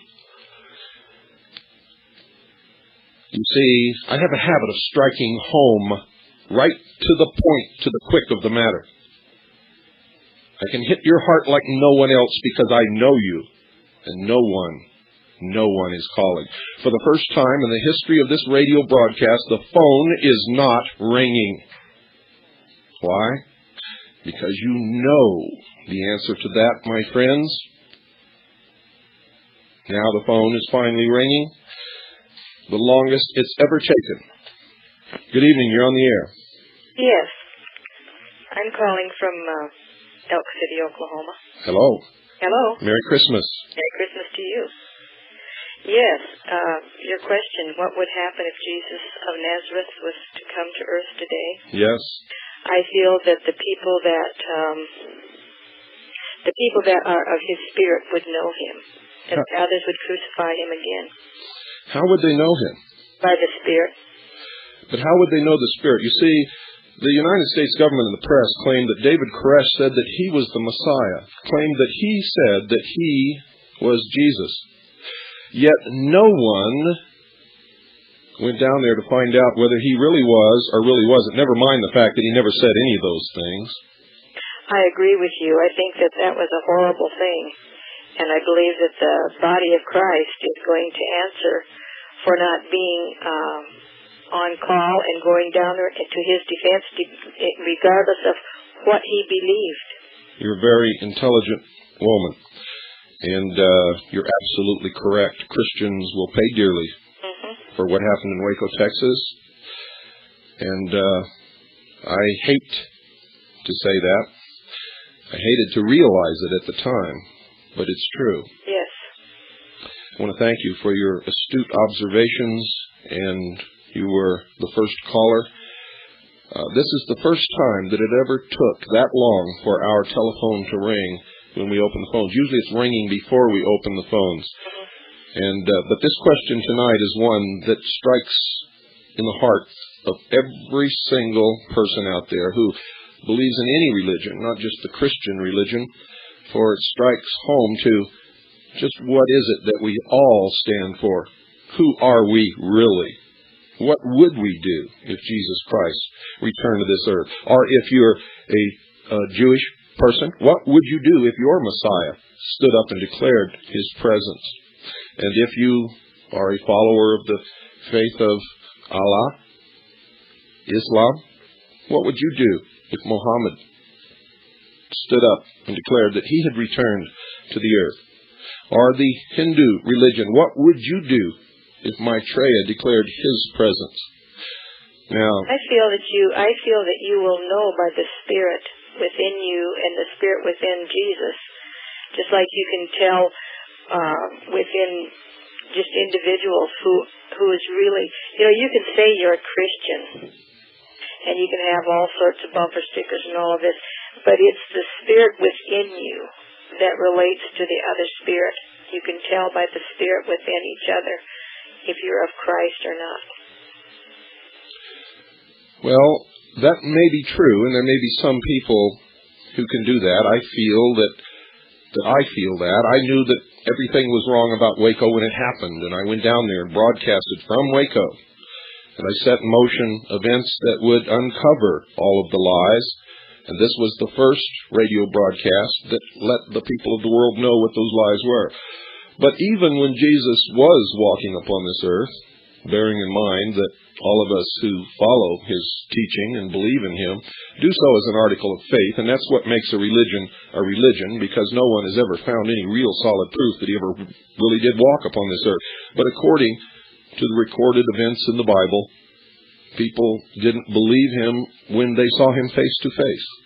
Why would they believe him now? Well, again, I just have to say from my own, from my own point of view, how I believe, and I feel this even in the scriptures. I feel the Spirit in the scriptures as I read it. So you feel that you would know who this man was? Yeah, I think anybody that's really a Christian. I mean, there's a difference between saying you're a Christian and being a Christian. There's a difference between religious people and being a true Christian. You walk, that's a walk of love. And that's where there's so much strife and division in the churches because they're not walking with that love. That's correct. I want to thank you for calling. I thank you for your program. I listen to it as much as I can. Wonderful. Merry Christmas. Merry Christmas to you. Ladies and gentlemen, I hope you also realize that December the 21st, well, you know what I'm thinking about. December the 25th is not the birthday of Jesus Christ. It is the day that Christians celebrate the birthday of Jesus the Christ. It actually was a pagan holiday commemorating the point when the sun began its movement back toward the northern hemisphere after it had proceeded to its southernmost point. In other words, the winter solstice. And that is truly the meaning of Christmas. Now, it doesn't matter what you celebrate on any day or what date you celebrate it, as long as you are aware in your mind of what you're celebrating and why. The Christmas tree actually has nothing to do with Christmas. It, too, comes from a pagan ritual that was carried out in northern and central Europe in the ancient times. And I could go on and on and on. Santa Claus also comes from a pagan belief. Hi folks, I'm Alan Watt, and this is Friday, the 22nd of December 2006 at cuttingthroughthematrix.com. And what a wet night it is. It's freezing rain now. I can't complain because the last 2 or 3 days have been pretty good. I don't mind the cold so much, and even heavy frost on the ground. I'd rather have that than rain, and freezing rain isn't the best thing to walk on, never mind drive on. But today I was in town just getting a few basic essentials and watching all the craziness of the traffic as everyone rushes to do their conditioned Christmas shopping. A frenzy of activity, and not really a happy face anywhere. Everyone's so tensed up at this time of year because of the hype that's generated for commerce, and that's all it's about really. Christmas time, this holiday time, is about commerce and buying and selling. But before I get into that, I've been told by some listeners to do some shameless self-promotion. So here I am being terribly shameless, because I do forget to mention the books I have for sale and the CDs and DVDs for sale on the website. And many of these talks are just passed around and people don't even realize what site it's coming from. And it is cuttingthroughthematrix.com. It would be helpful for those who do pass the information on to make sure that people realize where it's coming from, and that way they might come into the site as well and see something that they'd like. Now, I don't do professional books because I'm not authorized by the big boys, and therefore I can't sell them at a price which is very cheap. I've noticed some of the big boys almost give them away, and that tells you there's tremendous money backing them up, because They're giving them away for cost price pretty well. Some of them anyway. Some of the big ones. But the material that's in the book, or the books, the 3 of them, is completely different than you're going to get anywhere else. I don't give you the exoteric meanings, or even the supposedly lower esoteric meanings. I don't give you that. I'll give you a bit more than just that. For some of the higher meanings, I have to bring you higher through a form of education for it to make sense to you. And that really is the secret about teaching anyone. You can't just dump it all the truth on someone at once. You have to bring them up and up and up, a step at a time, so that when you give them something which is gold, they recognize it for its worth. Otherwise, they'll walk right over it and ask you the next question, and that's a very telling thing on the telephone, I should say, when they phone me. Some people will rattle question after question after question, and I know by the response to some of the answers I give them, if they're just skipping like a record, skipping over the scratches, they haven't really got what I just said to them, which tells me they're not ready for the next step. And there's no point giving them something that's over their head. You can only give them what they can accept at the time. This is not new, it's always been this way.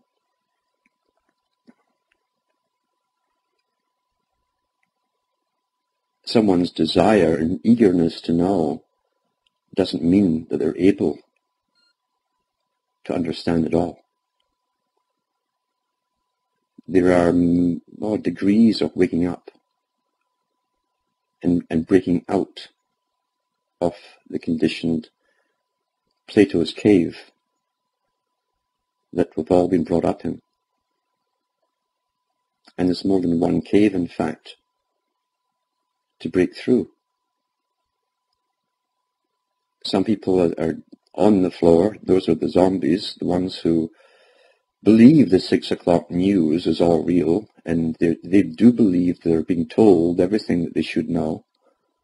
And that's what the media is for. They think it's there to keep them truly up to date with everything that matters to them. They also believe the schooling they had or the university training they had, that was the most advanced training that anyone's ever been given. They're on the floor of level 1 reality. There's no point in trying to get them off the floor. They have to be ready to try and step up themselves.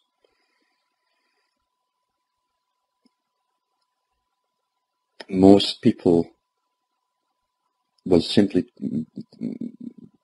claim they're waking up, or they've woken up because of 2001, with the kick-off of the Twin Peaks, I call them, the Twin Trade Towers, the Jachin and Boaz of Masonry. And really, that may have started something off, but they should have woken up long before that. What they're really noticing at that level are the changes going on in their life, the lifestyle that they're used to themselves, and that's what's making them nervous. They know and sense a little bit more, but they can see the intensification of security measures which are out of proportion to the supposed threat. And therefore, obviously, there's another purpose involved in all of this. And that's what's terrifying them. Plus they see their own culture, lifestyle, whatever, what they see as their nation, they see it going down. They see the inflation, they see the industry going offshore. But they should have seen that back in the 70s and 80s and 90s, because it was starting then. And China hasn't stolen anything. No foreign country has stolen a thing. technology or otherwise. It was planned this way before I was born, and before you were born, that China would take over as the industrial leader and eventually the policeman of the world for a period of time.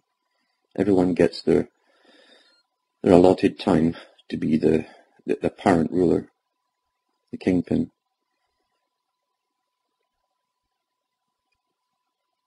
But during the GATT negotiations, which everyone floated through, all of that was set up then. That was the exoteric, the official signing agreements. In reality, as I say, this was planned before I was even born, because they discussed China rising in the 1930s at the Council on Foreign Relations and Royal Institute of International Affairs meetings. These topics were actually discussed. And in the many of their books they've published since, from the Royal Institute of International Affairs, they've repeated this, that China would eventually be taken over as the policeman of the world, which obviously means that the US would sink down in the world. As long as the availability of credit is given to the public, they won't see the full impacts. It's only once credit was withdrawn slowly and gradually that you'll see the panic starting. Now, who knows when that will be? They can take their time. We live in a world of gradualism. That's why we don't notice generally the big changes. It's a step-by-step gradualistic process, intergeneration even, because they don't want to spook us too much. With one major change, they like to do it incrementally, because we adapt so easily that way without thinking. It appears more normal. But back to Christmas time, the holiday season, where no one's really terribly happy, except around midnight when they've had a few whiskies or something in them. And it's so interesting to watch. And you know the format, the media, the day after Christmas will be talking to people in the street on how much they spent for their presents this year. And many of them will tell you, as they did last year, well, I just finished off paying my credit cards for last year's presents, and now they're on it again. It's a farce of commerce, isn't it? It's nothing to do with family. That's a side effect. And they use family for guilt tripping for presents. It's a commercial enterprise. And our whole system is based upon commerce, economics. Our purpose is supposedly to serve the economic system. We are good consumers. Priests of Sumer, a consumer.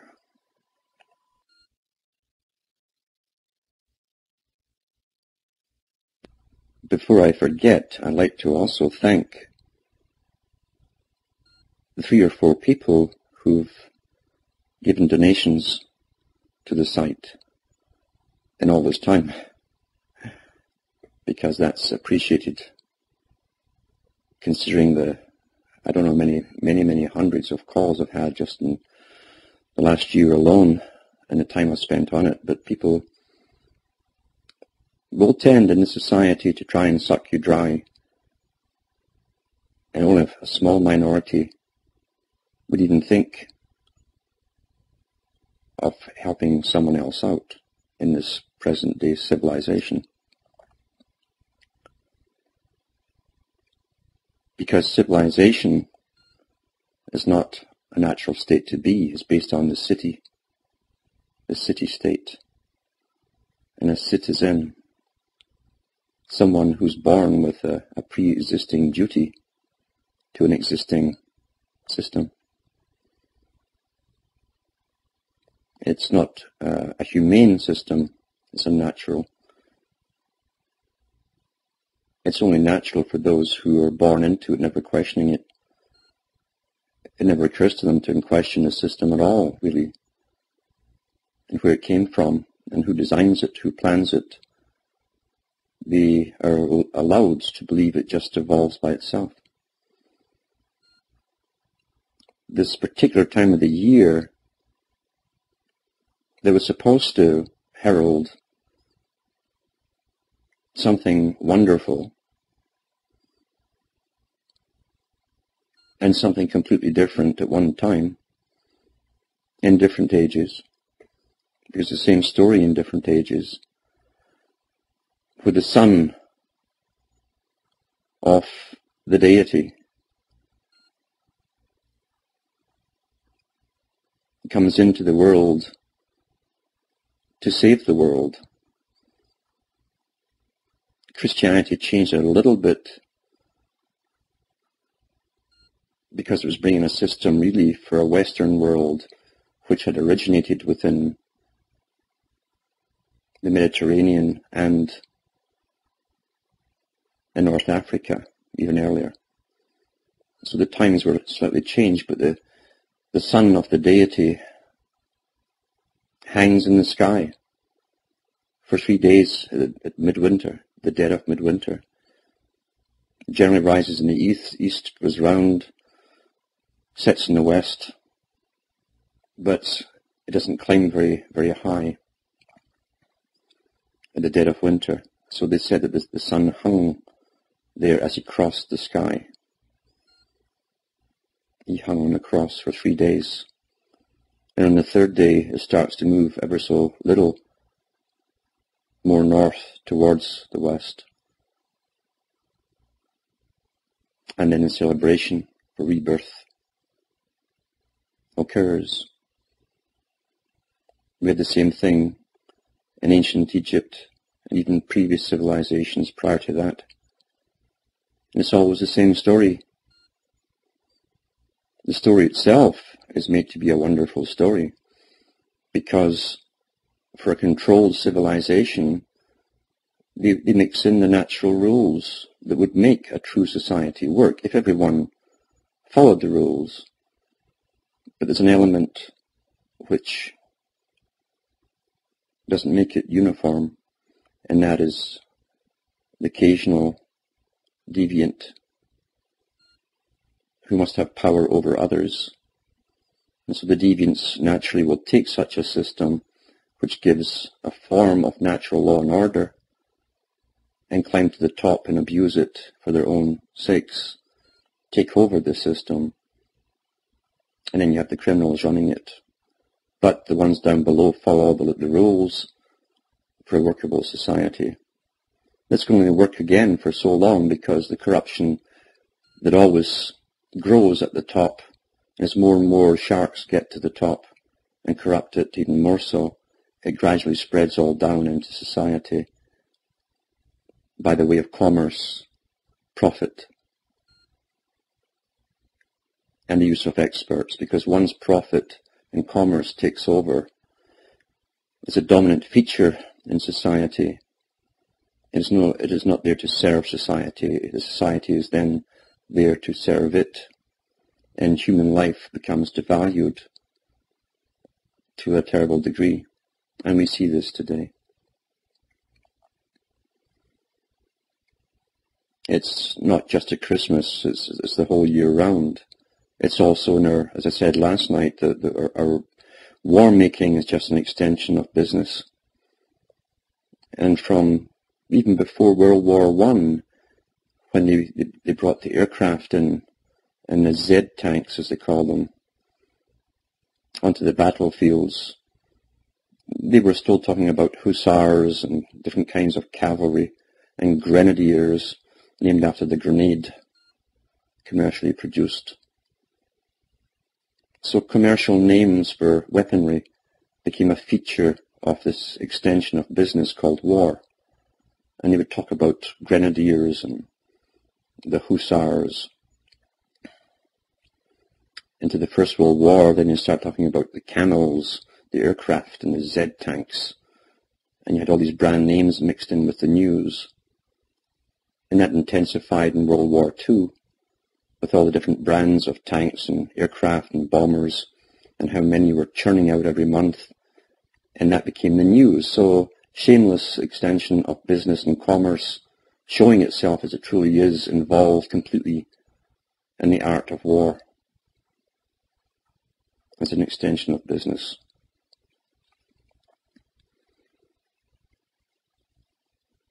And up until recently, they've used in the West religion, mainly Christianity in Europe and North America, to keep the people passive, to pretend to the people that there's a whole bunch of rules they should follow and that everyone does, while they themselves at the top never ever did follow the same rules. Because, as I say, to keep an elite in power, in a status of wealth and luxury, you need the labor of others to do it for you.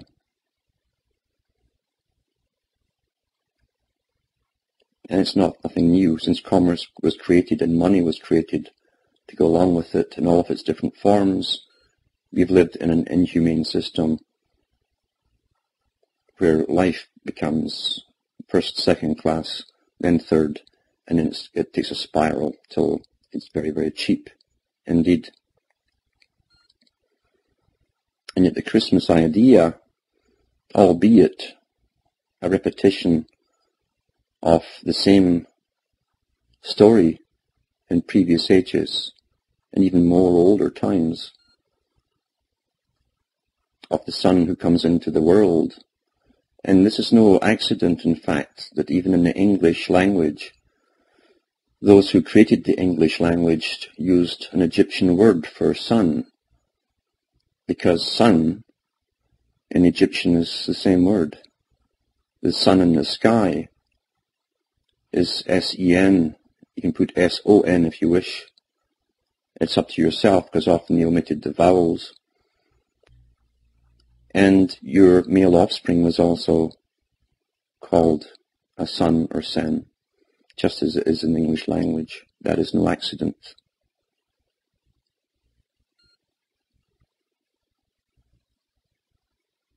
At all. The all-seeing eye in ancient times was used before Egypt. The system of picking and choosing some of the brighter boys in a society and giving them an education is nothing new, and then using those people to rule the rest. Form of bureaucracy is nothing new. We had that at Sumer. So the rest of the population were generally illiterate. And the priests, a multitude of priests who dealt with real estate, with all commerce, import and exports, all the things that lawyers do today, they ran society. And they chose the brighter boys to become priests. And they tested them for different qualities. The eye, although it's so important, is seldom fully used by people. People see, because of their training, what they expect to see. That is why they can live in a world of symbology all around them, a religion all around them, and yet they don't see at all. They see what they expect to see. And when you point out what is the obvious to you, they're first in denial and then they're in shock. The ancient priests of Sumer tested the boys to see who knew. One who knows is one who sees. And that is why, down through all the different languages, we have a word which hasn't changed. Because that, or he who sees, and that which he sees with, becomes a student, more appropriately called a pupil. It's the pupil of the eye, the all-seeing eye.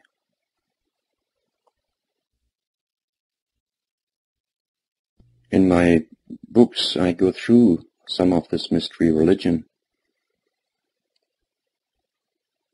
and on some of the earlier tapes I put onto CD and MP3s, 12 hours per disc, radio shows on worldwide shortwave radio. I talk a little about this. In one particular show, I talked about the meaning of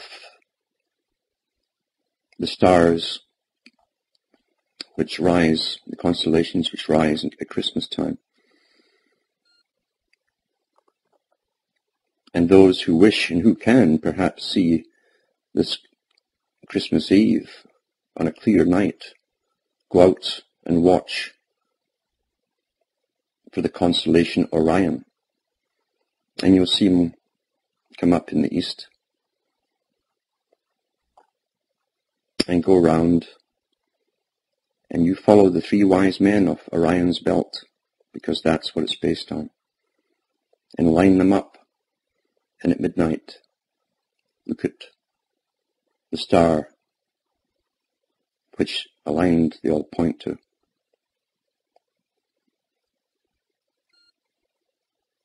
And you also find the connection of why a Son of God is born amongst the animals in a stable. I don't want to destroy anyone's Christmas, but this is just fact.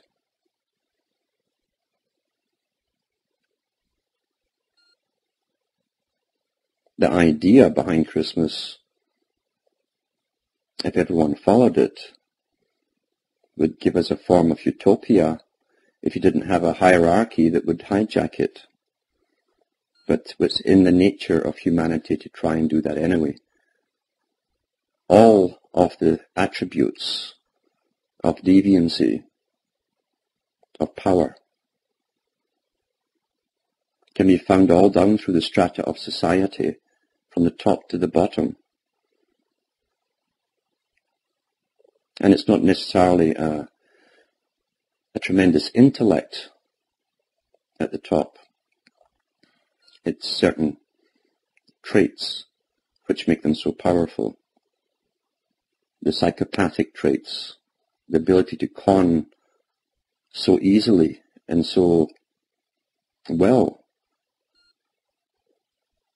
You'll find that at the top and the bottom, regardless of education or class. And in a system based on commerce and profit, where success is regarded as getting as far away from poverty as possible, to even deviant extremes, when you're then worshipped because you're simply super rich, it can only be an inhumane society, since most people can never get anywhere near there. And no massive wealth is accumulated by honest work.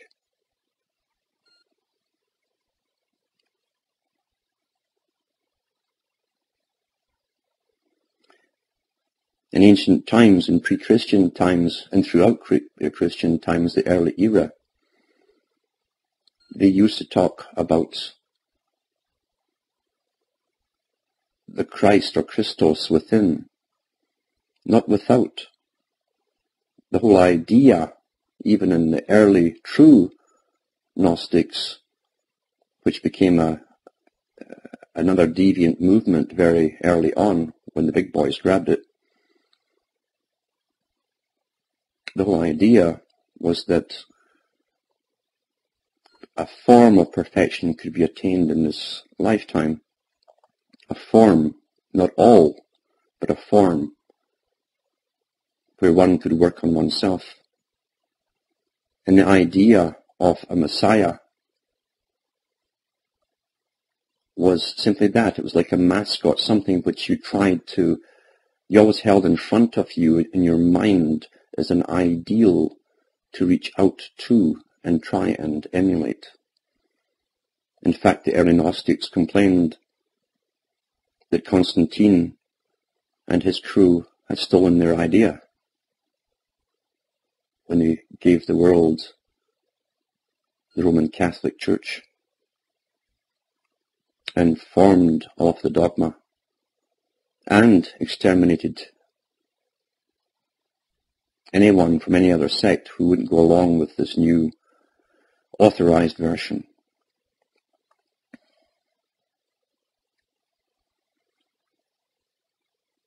Because power simply transforms itself from one era to the next. And it was found that the Roman Empire had to overextend itself. They couldn't tax all their conquered countries enough to keep them in the massive luxury and waste and extravagance of the upper elite of the Rome. They couldn't tax them enough forever, and they knew this. And as they started to lessen the money to their armies, and their armies dwindled, they knew they'd have to fall. However, they were ready to transform and conquer the minds and the nations of people with a different type of warfare, which had been tried in even older times and had worked successfully. And that is what was done.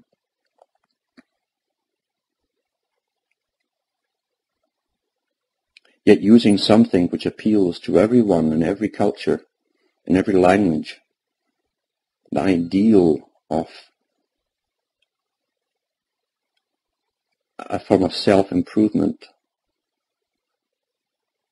which is reaching out for something bigger than itself, something out there, something which can also be connected to the self. That was used and abused and still has up to the present day, until it's taken so many deviant turns, because the masses always want ritual for religion instead of a hard truth, where they might have to look at themselves tremendously carefully and minutely. It's easier to simply join a group, like a club, a social club, where you all wear the same badges or uniforms or suits and ties. I don't know why God needs a suit and tie in church as a way of respecting God. I haven't seen that written anywhere. But you'll find all these churches, everybody dresses up with their suits and ties, at least the men do, and some of the women too, I guess these days. And I guess that's acceptable to God, even though the suit and the tie is a Masonic uniform. That's why it's the only authorized, respectable outfit to wear in court. It's a Masonic uniform. And you wear your toe line, your rope around your neck, which also seals your fate and is supposed to guard what you say. Your limitations, where you could, if you put a tack in the end of the tie, technically, that would, and you made a circle going around it, wearing it, that would be the extent of your limitations. There's an esoteric meaning within there for the higher Masons. The lower ones are never very sure of anything.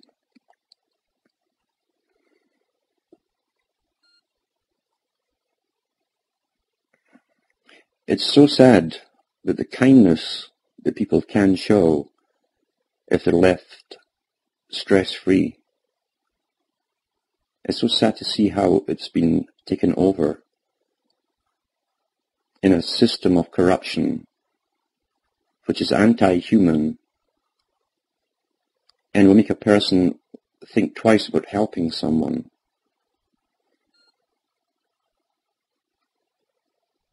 Through fear, because our system runs on the fear of poverty, loneliness, sickness, hunger, lack of care, medical care, friends, isolation, all of these things. That's what the system is based upon.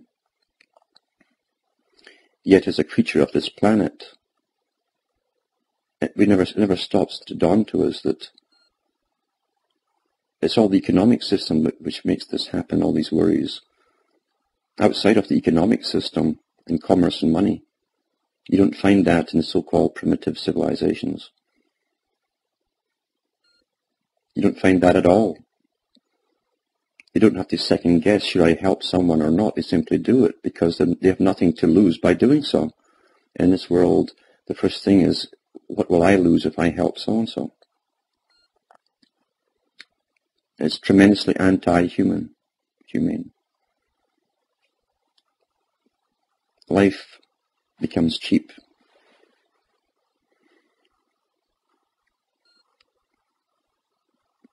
At this time of year, people should really reflect, and in olden times they used to reflect on the past year. All the changes that happened within themselves, the people they'd met who'd come and gone in their lives in that year. Instead of, like today, they gasp and drink that they've managed to make it through another year without being driven into the poorhouse. Or they've kept their job.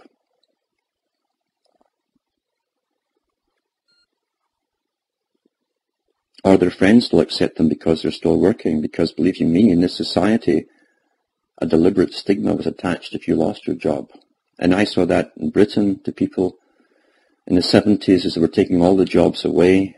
Each time I returned to Britain from Europe, the stigma of those who had lost their work because the factories closed down was terrible.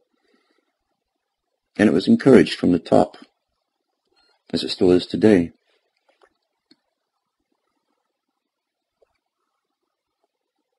Rather than simply celebrate a commercial farce, you'd be surprised at the occasional individual out there you've met in your life who might be terribly depressed at Christmas time, because that's what happens to many people who feel left out, or they've had their run of bad luck, so to speak, that year. And a phone call to them at the right time can make all the difference in the world. For there are many people out there who put on a good face to the world, but they're in terrible shape within. And we get the statistics every year of suicides and so on from such people, about such people, and what's happened. And the usual story is, well, they always seem so happy and it didn't occur, yada, yada, yada. But once again, in this inhumane system, you can live even close to people, and if they put on the natural show, which we're all taught to put on, you'll think they're just fine. And there's no harm in giving them a call whatsoever. You might be surprised. People generally spend this time with their family, and often those within their family are not the closest to them. We can pick our friends, but we can't choose our relatives, as they say. So it's a perfunctory thing for most people at this time of year to be with family. Almost a parody of, or a remnant, like a repetitive play that's played so many times on a stage. It's lost its value because the family unit is almost destroyed. And the conditioning within each generation within the family is upgraded scientifically for each member, and so they can't even relate to each other, and often they wish they could just have their Christmas dinner and go off home or go where they want to go.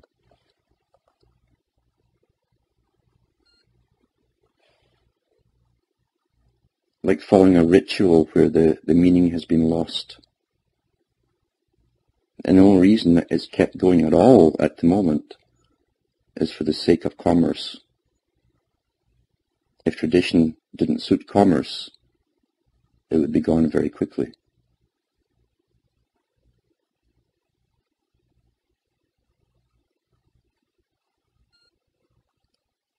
what's so surprising to me often is the frenzy people have as they try to gobble up all those things which are going to give them life extension or keep them fit forever or even live forever. Some of them, they really believe this. The terror at the thought of death, you know. Yet I've always thought that it's not so much the length of a life that matters, it's the quality. It's what the person themselves, the individual, gets out of it. Because this life really is so brief. And think of all the worrying that goes on in a system which doesn't let you relax. How sad that is that people rush through their lives worrying and scurrying, always under some threat of losing jobs and losing family, their wives, husbands, children, all of that stuff. So much so that they never live as they rush through. That's an unnatural state. I'm sure some of the so-called primitive peoples, who still are truly primitive peoples and have been relatively unaffected by the system or the infection that we have, those people don't need any of the things which we need of the system. And they have no diabetes, they have no psychiatrists and psychologists or thousands of self-help books on how to do things and how to be this and be that and be happy.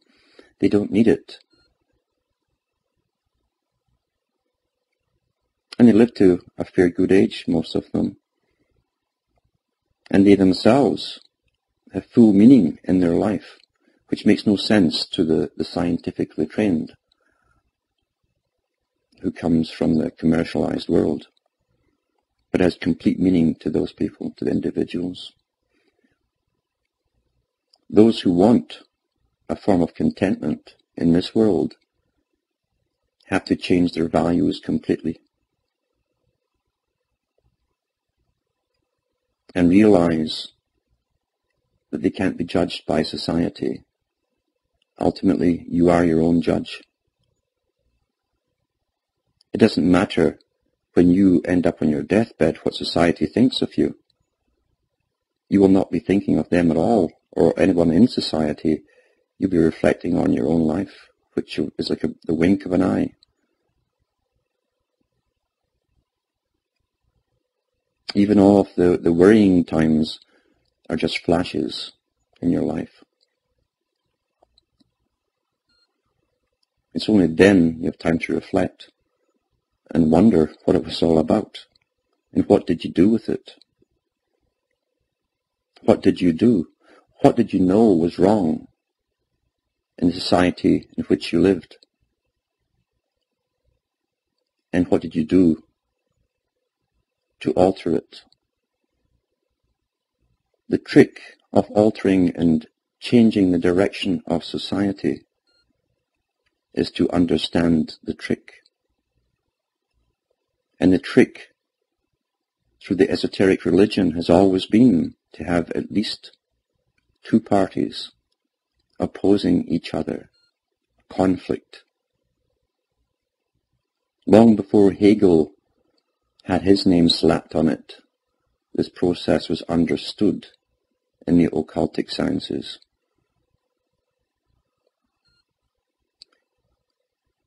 When a reaction is expected from you, don't give it back.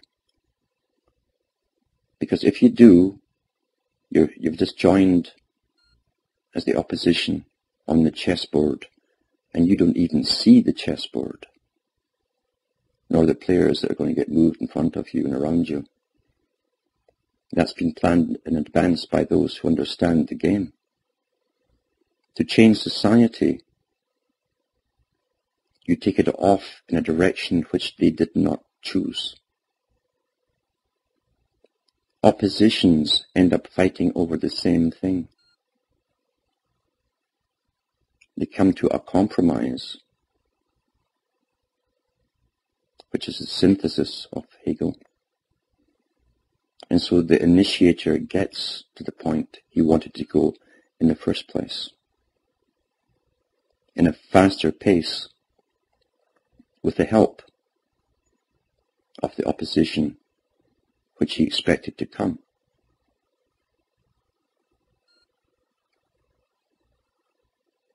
We know where society has been taken in this scientifically designed system.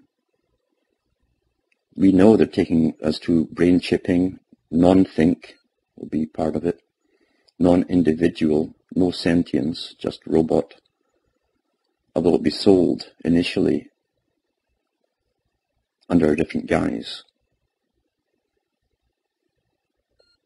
So rather than simply hit it head on, you must realize that Lenin was quite right, since he was trained by the big bankers who understood the thousands and thousands and thousands of years of economic history and its impact on civilizations and its creation of what we call civilizations, commercial. And Lenin said there are many, many paths society could take, but the public don't know.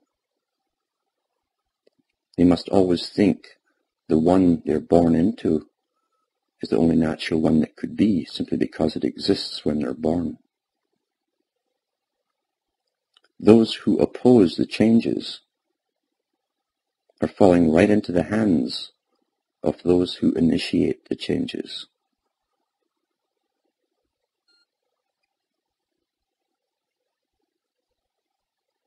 It's like judo.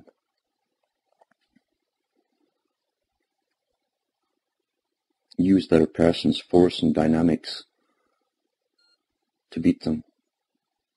Oppositions. So you don't play the game. The culture itself of any country is given to it by those who approve of it. That's why you have it.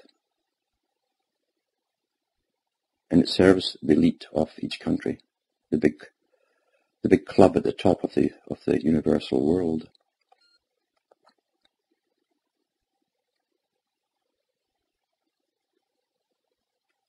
To go off in different tangents is the only way for Mr. Rockefeller's window of opportunity to close in a direction which he didn't plan, and those behind him and those off the same club didn't plan. Once it closes, they have a hard time trying to steer society back into the direction they wish them to go. What direction could we take? First, you'd have to sit down and go through all the things that are wrong in this system.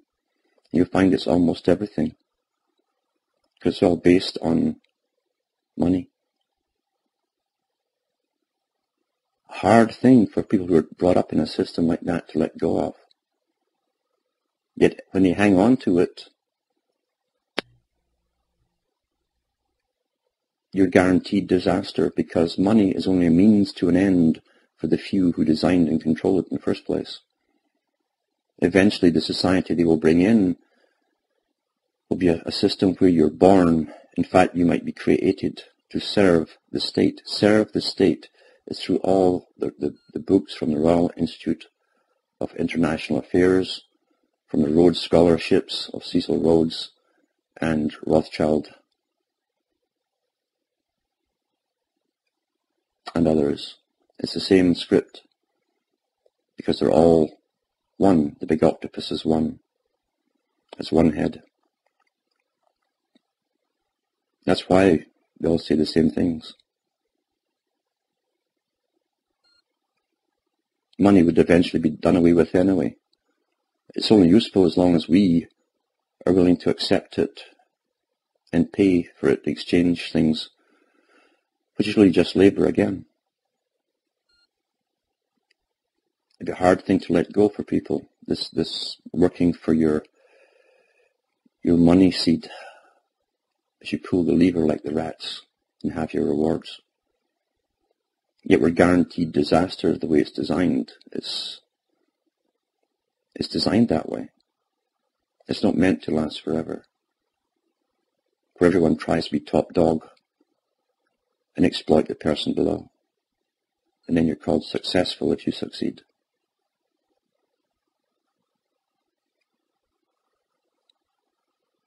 To get into a humane society would take tremendous changes. And that never happens in a mass movement. The masses will always take what appears to them to be the easier route, the easier choice between two. That's why the elite count on democracy, because the masses' opinions are given to them on every topic. They are predictable. The elite themselves have always said that their only problem comes from the occasional individual who understands.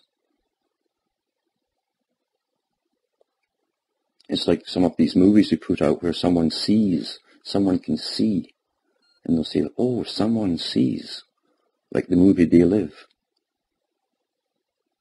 That's what frightens them, especially if the person has knowledge to back it and can teach others and get it across in such a way that it breaks through all the armor and conditioning. That's the biggest threat they have. If we look at the major revolutions which the same organization have been behind, they would start up clubs and organizations prior to revolutions to attract members in. They then observed carefully the different members as they talked, and they noted down those who could be problems after the revolution because they were too intelligent. And they could convey by speech and knowledge a reality to the people, to the ordinary people, and get it across. And those people who could do that, their names were on the lists, and immediately after the revolutions, they were rounded up and killed, because the stage was set, as it always is. The chessboard was set in advance for this very thing. And that's why long before 9/11 came along in 2001, there were many fakes out there in the so-called patriot land of the USA, for instance, and other countries. One was the most decorated general or colonel in the US Army from Vietnam, who had his own shortwave international radio station for years. He used all the Masonic terminology in his talks on radio and pretended he was a patriot and was collecting the names of different people across the country in the US.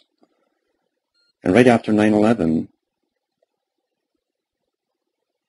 he was interviewed on the congressional steps in Washington State by a major television station. It was shown in Canada. And it was obviously posed. He was there at the right time for the interview. And it started off with the usual lead up. Oh, the most decorated colonel in the US Army. The Green Berets. Well, who do you think was behind this 9/11? And he said this man had just stopped being on the radio 1 month prior to that, after 4 years solid, encouraging this patriot movement, supposedly. He says probably those crazy patriot people that run about in camouflage in the woods practicing for something that will never happen, the paranoids who see black helicopters everywhere.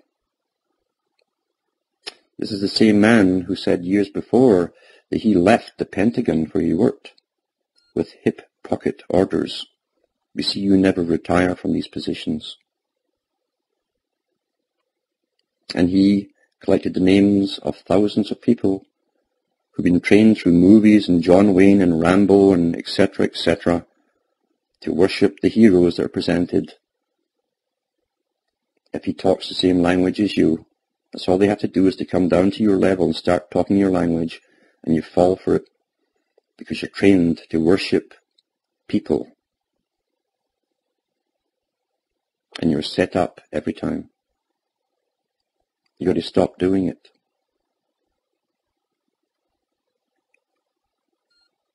Some people have said to me, could you discuss the real meaning of Christianity? And I thought about it, and yes, I could ramble on forever and give you a 6 or 7 hours talk on the esoteric meanings of Christianity. But it would just end up in other people's books. As most of my other talks have done since the 90s.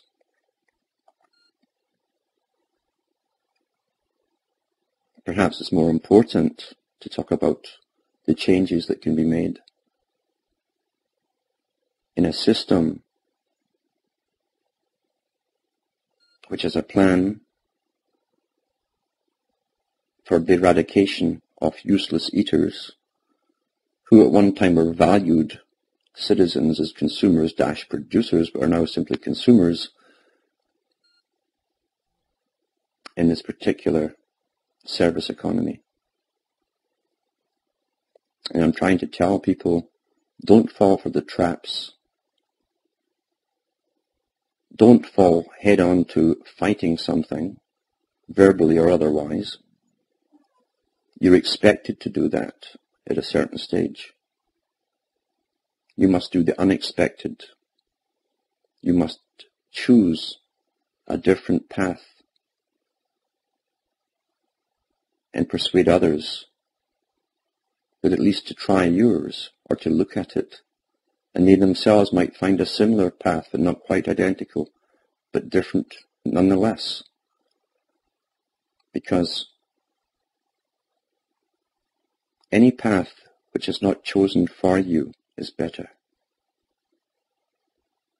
Don't choose the expected path when you're terrified of the changes which you're seeing more blatantly today come upon you.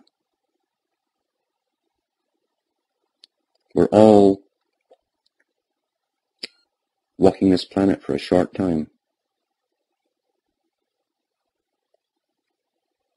Very few people break through into the reality that exists and they never see. Very few people can break through that. Some can, and that's what it's always been about, because it's the few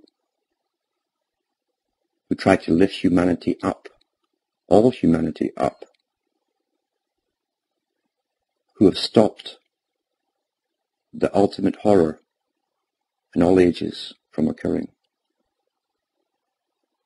It's always the few.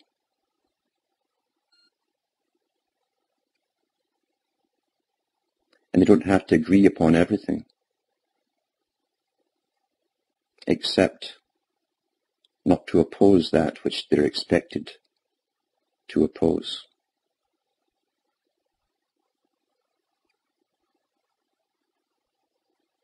And tremendous changes can be made with no guarantees of a definite ending, except it would get an alternative ending to the one which is planned. And if it's not planned for you exactly, for the children and those who are growing up, there's nothing worse than leaving behind those with a mess, knowing that they're going to get the chop. That's incredible to me that people actually, and I've heard so many say that, well, thank God I won't be alive to see the final outcome of this. No, you'll be retired with your pension and go fishing, and then you'll die, and you've altered nothing. It's as though you had never been.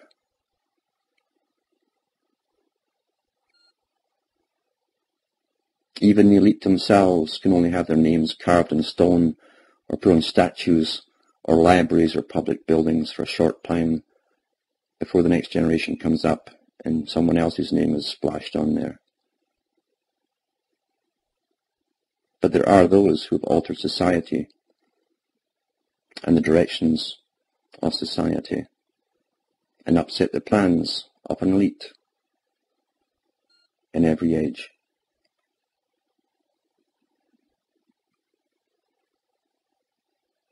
And it can be done again.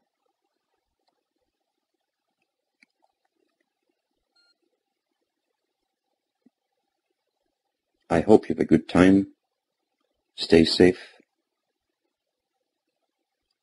Tell those that you care about that you do care about them. And we'll see what this year coming up brings us. Goodbye for now, and may your God go with you. Good evening. You're on the air. Hello, this is Lester Dahlberg, Marietta, Texas. Hello, Lester. Turn your radio off. Okay, I'll turn it down. I want to congratulate you for sticking up for the people in Waco. I think that takes a lot of guts. Well, I don't think... And I think God's on your side for doing it. Well, thank you, Lester. Thank you for all the mail you send, too. Didn't think I'd recognize you, did you? Yeah, well, you did. But anyway, I was just trying to get as much truth to you as I can, because I think you and Lyndon LaRouche can straighten this world out. Well, I don't know much about Lyndon LaRouche, but we're sure trying here. I do know that they have an excellent organization called the Executive Intelligence Review, which has uncovered an awful lot of information that the people of the world need to know. Especially that over in Russia and Bosnia right now. Mm-hmm. That's true. I neither endorse nor non-endorse Lyndon LaRouche. I don't know much about him, but I do know that... I don't blame you, for at least, sitting back and learn the truth first. Well, that's what we all have to do. That's the message of this broadcast, is that everyone needs to wake up. They have to realize that throughout the history of the world, the people have been lied to and manipulated and deceived and led this way and that and pitted against each other, and none of it has ever been for the reasons that we've been told. The people of the world need to wake up. Otherwise, there is no future for us. There will only be a future for those who are perpetrating the lies and the deceit and the manipulations. They will have comfortable lives, while we, as we have always done, suffer and kill each other and slave so that they can have those riches and protected existences. I believe that the time has come for the people to either become responsible and begin to govern themselves, or mankind is going to go backwards in a retro-evolutionary jump to become slaves again, owned by some government or some sultan or some emir or some president. Well, we just go right back like it was in our country when the first blacks came over here. Slaves. That's right. Only we will all be slaves. Yeah, except, in England, there were a lot of people there that were slaves before they came here. That's correct. In fact, actually, debtor slaves. That's right. There were actually at one time more white slaves in the United States of America, in this country, than there were black slaves, and that's been overlooked by all of the history, because it just isn't politically correct to tell the truth today. If Galileo were alive, they wouldn't have been so kind to him today as the Pope was back then. He just imprisoned him for the rest of his life. Thank you for calling, Lester. Thank you. I enjoy your show. Good night. Good night. And Merry Christmas. 602-333-2174 is the number. Carolyn, you're welcome to jump in here anytime you want to and to talk about all of this. Also, folks, I want to remind you that the first Christmas of our fledgling country, and I'm not talking about under the Articles of Confederation, I'm talking about the first Christmas spent after the Declaration of Independence, was spent by the Continental Army, the First Continental Army. Many of you don't realize there is a Second Continental Army that you will all hear from sometime in the future, I can assure you. But they spent their first Christmas freezing in deep snow in a place called Valley Forge. Many of them lost their feet or legs or fingers or hands to frostbite, frozen. And they did it because they loved freedom. I wonder what they would say about those of us now who are willingly letting us, are begging for us to creep into socialism and give it all up. Good evening, you're on the air. Yes, sir, Mr. Cooper. I'm a new listener. And I'd like to thank you for what you're doing. Well, you're welcome. I'd like you to make a comment about Ross Perot and what he's doing with United We Stand America. H. Ross Parrott? Yes, sir. Well, that pretty much says it. H. Ross Perot is not for the people at all. In fact, he was one of the ones, along with Pat Buchanan and Bobo Gritz, who made sure that Clinton got elected. George Bush, as you know, if you were watching, didn't even run. And that's because the Bilderberg Group declared that William Clinton would be the next president of the United States of America. They had to fracture the conservative vote. That's the real reason why H. Ross Perot and Bobo Gritz and Pat Buchanan jumped in to the race. They split the conservative vote, made sure that Clinton was elected president. For a long time, people were promoting Perot for president. They didn't even know who he was or what he stood for or what he believed, which is the absolute epitome of stupidity that I've ever seen in my life. Just because he was a successful businessman, they wanted to elect him president without even knowing where he stood or what his beliefs were on certain issues. When he finally opened his mouth, it was to say that the Constitution of the United States of America was an old, outdated document penned by doting old men over 200 years ago who didn't understand the complexity of the modern age, and that we need to have a constitutional convention to get rid of it.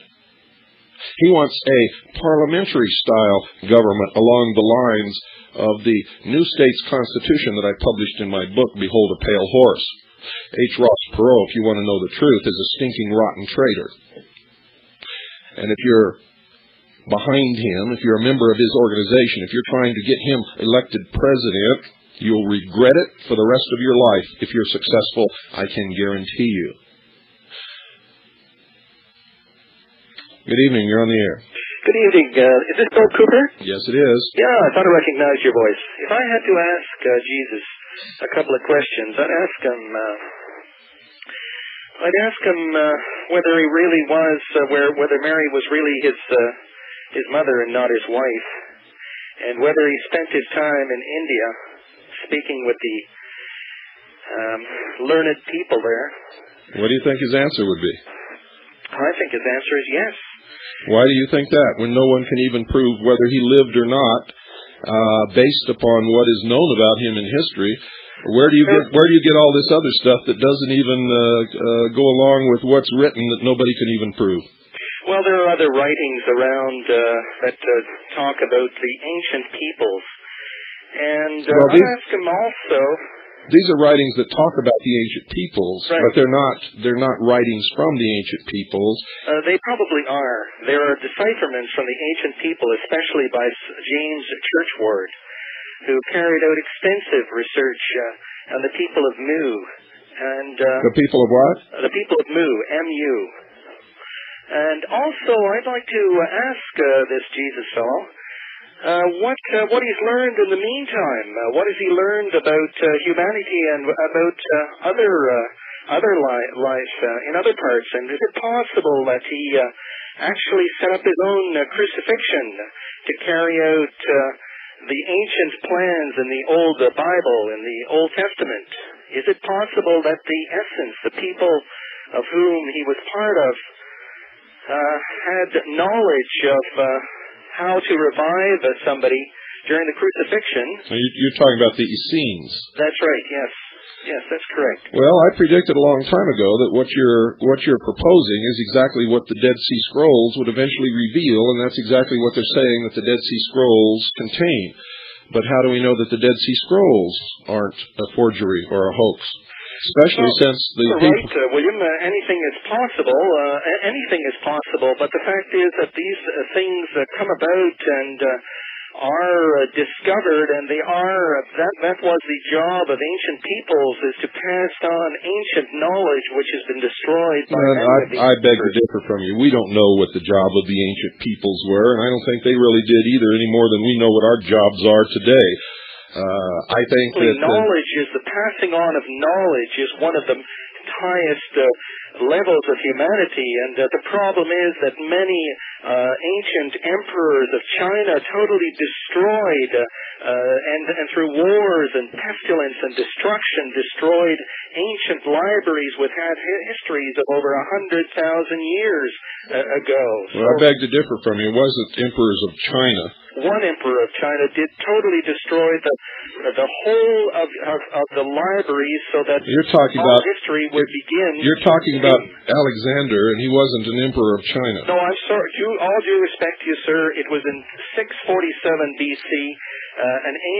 A Chinese emperor on his deathbed commanded that all his books and all whatever scrolls were there would be burnt to the ground, and it destroyed the whole royal library to the ground. Even it's being done today in Tibet. The Chinese are destroying ancient Tibetan books of knowledge. Well, you don't know.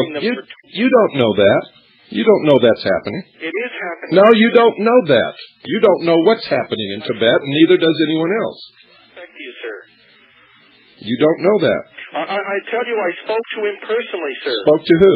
I spoke to the assistant of the Dalai Lama. The Dalai Lama is not in Tibet, and he doesn't know either. With all due respect, sir, it was his assistant who was making a tour. You're one of those New Age wacko, tutti-frutti, woo-woo groups. A lot of what you're expounding there comes right out of New Age books that do not come from any point of truth or evidence or anything else. If those who want to prove that Jesus Christ was in fact the Son of God, incarnated in the flesh, walking upon this earth, can't prove that he even lived, then I would venture to you, my friend, that you can't prove or even support any of the things that you have expounded tonight. So, if you call this show, if the people who believe in Christ and want to be able to prove with all their heart the things that they believe can't do it, and that there is no proof existing on this earth that he ever even lived, and those of us who follow his teachings believe in him as an article of faith, as all religious people do, no matter what religion they belong to, and that's why it's called religion. It cannot be proven. It is believed as an article of faith. I suggest that you take your New Age books and put them to the test. Most of the stuff that's written in New Age material is the most atrocious, most unmitigated lies and bullshit that's ever been written upon the face of this earth. And that, my friend, I can prove. Don't go away. We'll be right back after this very short pause. Good evening. You're on the air. Hi. Hello. My name's Chuck Grove from Cleveland, Ohio. Hello, Chuck. I'm a pretty new listener. I've been trying to pay attention the best I can through all the interference on the short wave. I've heard you put down about everybody that's run for president lately. Who should we be looking at for the next election? Nobody that they offer you. See, you don't have a choice. You don't choose who runs, and you think that if you elect one or the other, that you're going to get a good choice. I'm telling you, it doesn't matter who you elect if the people didn't choose them. And the people never do. Not only that, but there's a misconception in this country. You think your vote counts. Your vote doesn't count. The president is elected by the Electoral College, not the popular vote. What are we going to do? Well, we've got to wake up, number one. The biggest goal, the biggest task that we have in front of us is to educate the millions of sheeple that inhabit this country and the world. It's not just us that's in danger, it's the entire world. The New World Order will be a totalitarian socialist government. A benevolent despotism is what those at the top call it. I don't even understand that. Most people don't. I don't even understand that. So what do you suggest we do? Well, just sit back and... No, don't sit back. You need to... AK-47 and... No. No, you should have something on hand in case everything falls apart to protect yourself, your family, and your community. But what I'm advocating is that if enough of us wake up, and really become responsible and understand really what's happening and how the system works, and understand that this is not a democracy, it's a republic, and democracies never work. They always deteriorate into socialism, and then a dictator rises up and takes charge. And eventually, if democracy lasts that long, it destroys itself with immorality and licentiousness. Look at the old Roman Empire, which began as a democracy. Look at all the democracies that sprang up and tried to survive in the past. Look what happened to them. You see, when you have one man, one vote, the people basically are selfish. They're greedy. They always vote themselves everything that they can possibly get until there's nothing left and everything disintegrates. You got that right. You got that right. So what are we going to do? Just sit back and just let it happen? No. And the whole world's going to under a dictatorship. If you want to sit back and let it happen, well, that's your choice. But I'm not sitting back and letting it happen. I'm just one person, just like you. And just by gold and hope like hell you can make it through to the next. No. Till something happens. No. Educate your family. Educate your neighbors. Educate your community. Take our country back. As a republic, become once again what we were intended to be. Of, for, and by the people means that we have to know everything that's happening in Washington all the time. We are supposed to be the arbiters of our own fate. We must be the watchdogs of our government. We began as sovereign kings in our own right when this country was formed, and the government was our chattel servant. We are quickly becoming the property of the government, which is becoming, once again, the Roman Empire. It collapsed. Now, this will eventually collapse too, but when it collapses, it will collapse into anarchy, and race wars will begin to rage across the landscape, and people will kill you for a can of spinach in your cabinet. And I asked you, should I go and buy me a gun and protect myself? And you said no.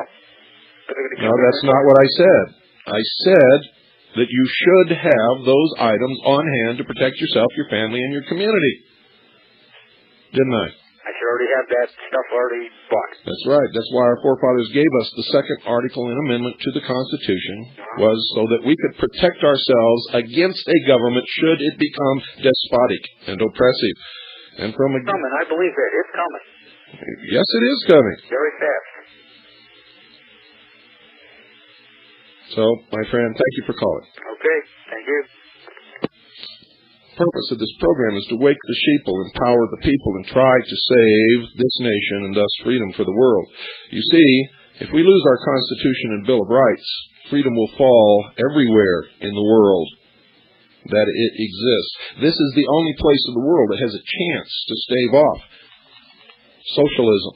Socialism has always destroyed everything that it has ever touched. It takes everything away from you, including your dignity and self-respect. And you reach a state of total dependency, where the government becomes your father and you become a helpless child. And you pretend to work, and they pretend to pay you. Is that what you want? Good evening, you're on the air. Hello, Bill? Yes. This is Ty Cobb. Hi, Ty. There you go. I heard some kind of alarming news last night on Texas News Network. Spoke of December 17th. They got, Lord Benson said they got new money printed. Going to go back to the gold standard. I don't believe it, but I've got it all recorded. It's all bullshit. And they said 628,000, I forget, 600 some odd $1 trillion worth of gold and what have you, that the Delta forces... Don't waste your breath. It's all a lie. Well, I'll send you a copy of the tape. I hope y'all got my order. We've got it all. We've completely investigated this. Roy Schwashinger and all of this stuff, and everybody's running around paying them $300 so they can file a piece of paper with the county clerk, and they're all supposed to get millions of dollars back, and here patriots are chasing their tail around in a circle again. There you go. Listen, I want to wish Carolyn and your wife and Pooh very Merry Christmas. Thank you, and same to you, Ty. Merry Christmas. God bless you. Take care. And Folks, don't fall for these scams out there. The Treasury Department did not buy back the Federal Reserve. The Delta forces are not going around the world collecting gold. We're not going back on the gold standard. Alan Greenspan is not dead. And all of these jerks out there that are taking your money $300 at a time and pulling your tails while you run around in circles, not doing what you should be doing to save this country so that you could sometime in the future maybe get your hands on this fairy tale scheme of a few $1 million per person based upon the fact that you file a piece of paper for $300. What fools! And you wonder how they're able to take our country away from us? I'll tell you why. Most of you are just living in abject stupidity. You're ignorant, apathetic, and the only thing you care about is how to get another buck in your bank account. I'm telling you right now, if you don't start getting concerned about principles and ideals, you're not going to be able to have a bank account. And they're going to take everything you've ever owned, ever will own away from you. And you're going to be a slave in the New World Order under a cashless system chained to a computer that watches you 24 hours a day. And I'll answer the question that I asked at the beginning of the show. If Jesus Christ came back today and stood up and proclaimed his identity and the fulfillment of his promise, you would murder him exactly as you murdered David Koresh in Waco, Texas. And don't say that you didn't do it. You did. You approved it. You allowed it to happen. It makes you guilty, just as guilty as those who carried it out. Good evening. You're on the air. Yes, sir. Hi, Bill. Just a couple of three things real quick here. One is I have a couple parallels along with yours in the Navy, you know. So on an oil tanker, and I was in the Atlantic, and on a fleet oil, AO 100. And I used to read the Bible a lot and so forth, you know, just like you have done all of your life. I can tell by reading your material. And but I was left hanging on a limb until I got in touch with you through 5810 WWCR.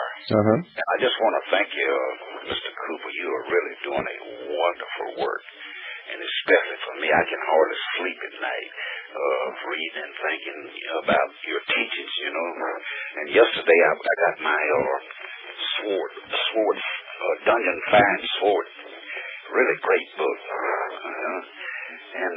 Yeah, that opens your eyes, doesn't it? Yes, sir. I've been struggling for many years, Bill, reading history books back in my library. They're just full of books, you know.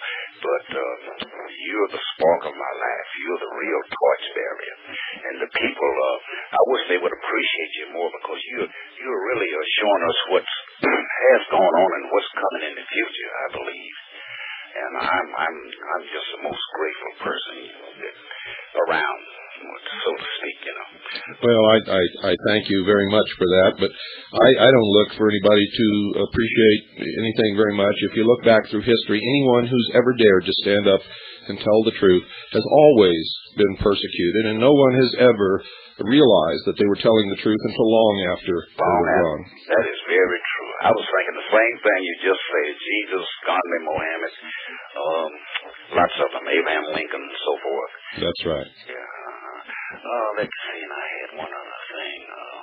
Anyway, I appreciate the material that you are recommending for us. It's wonderful. I live alone, so I have plenty of time to read.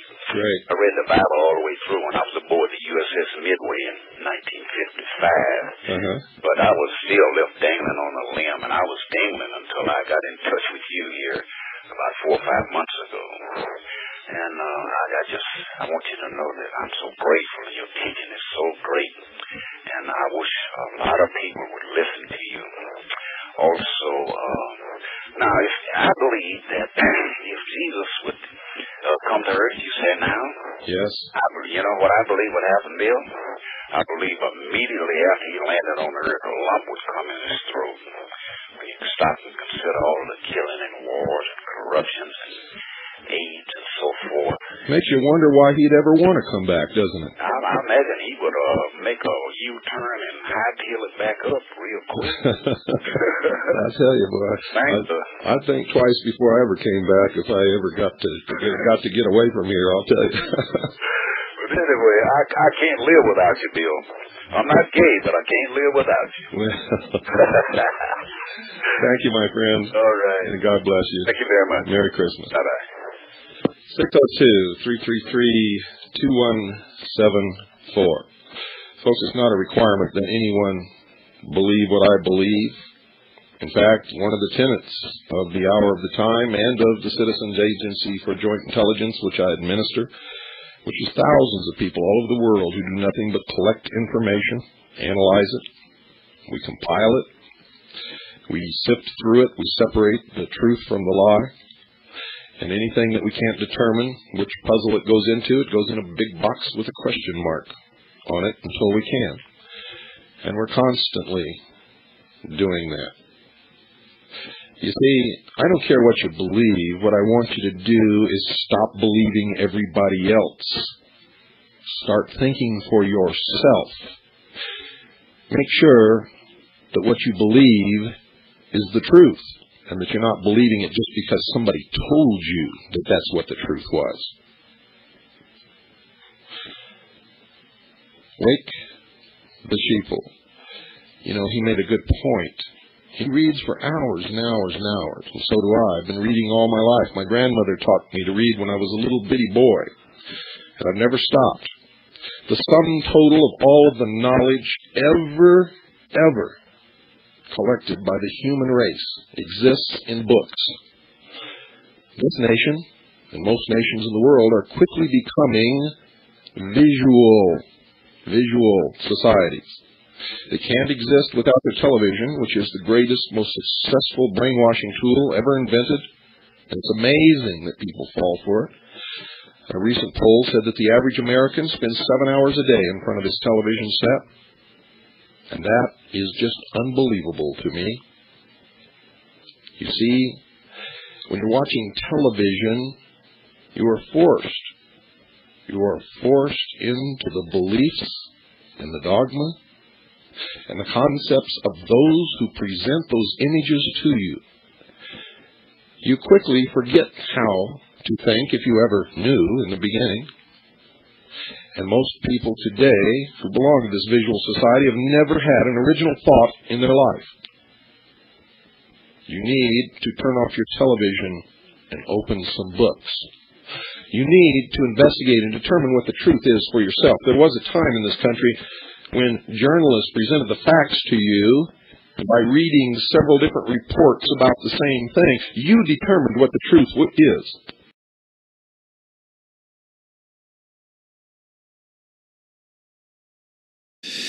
But they've never given you so much, or even cheap entertainment as they have today to keep you occupied with nonsense.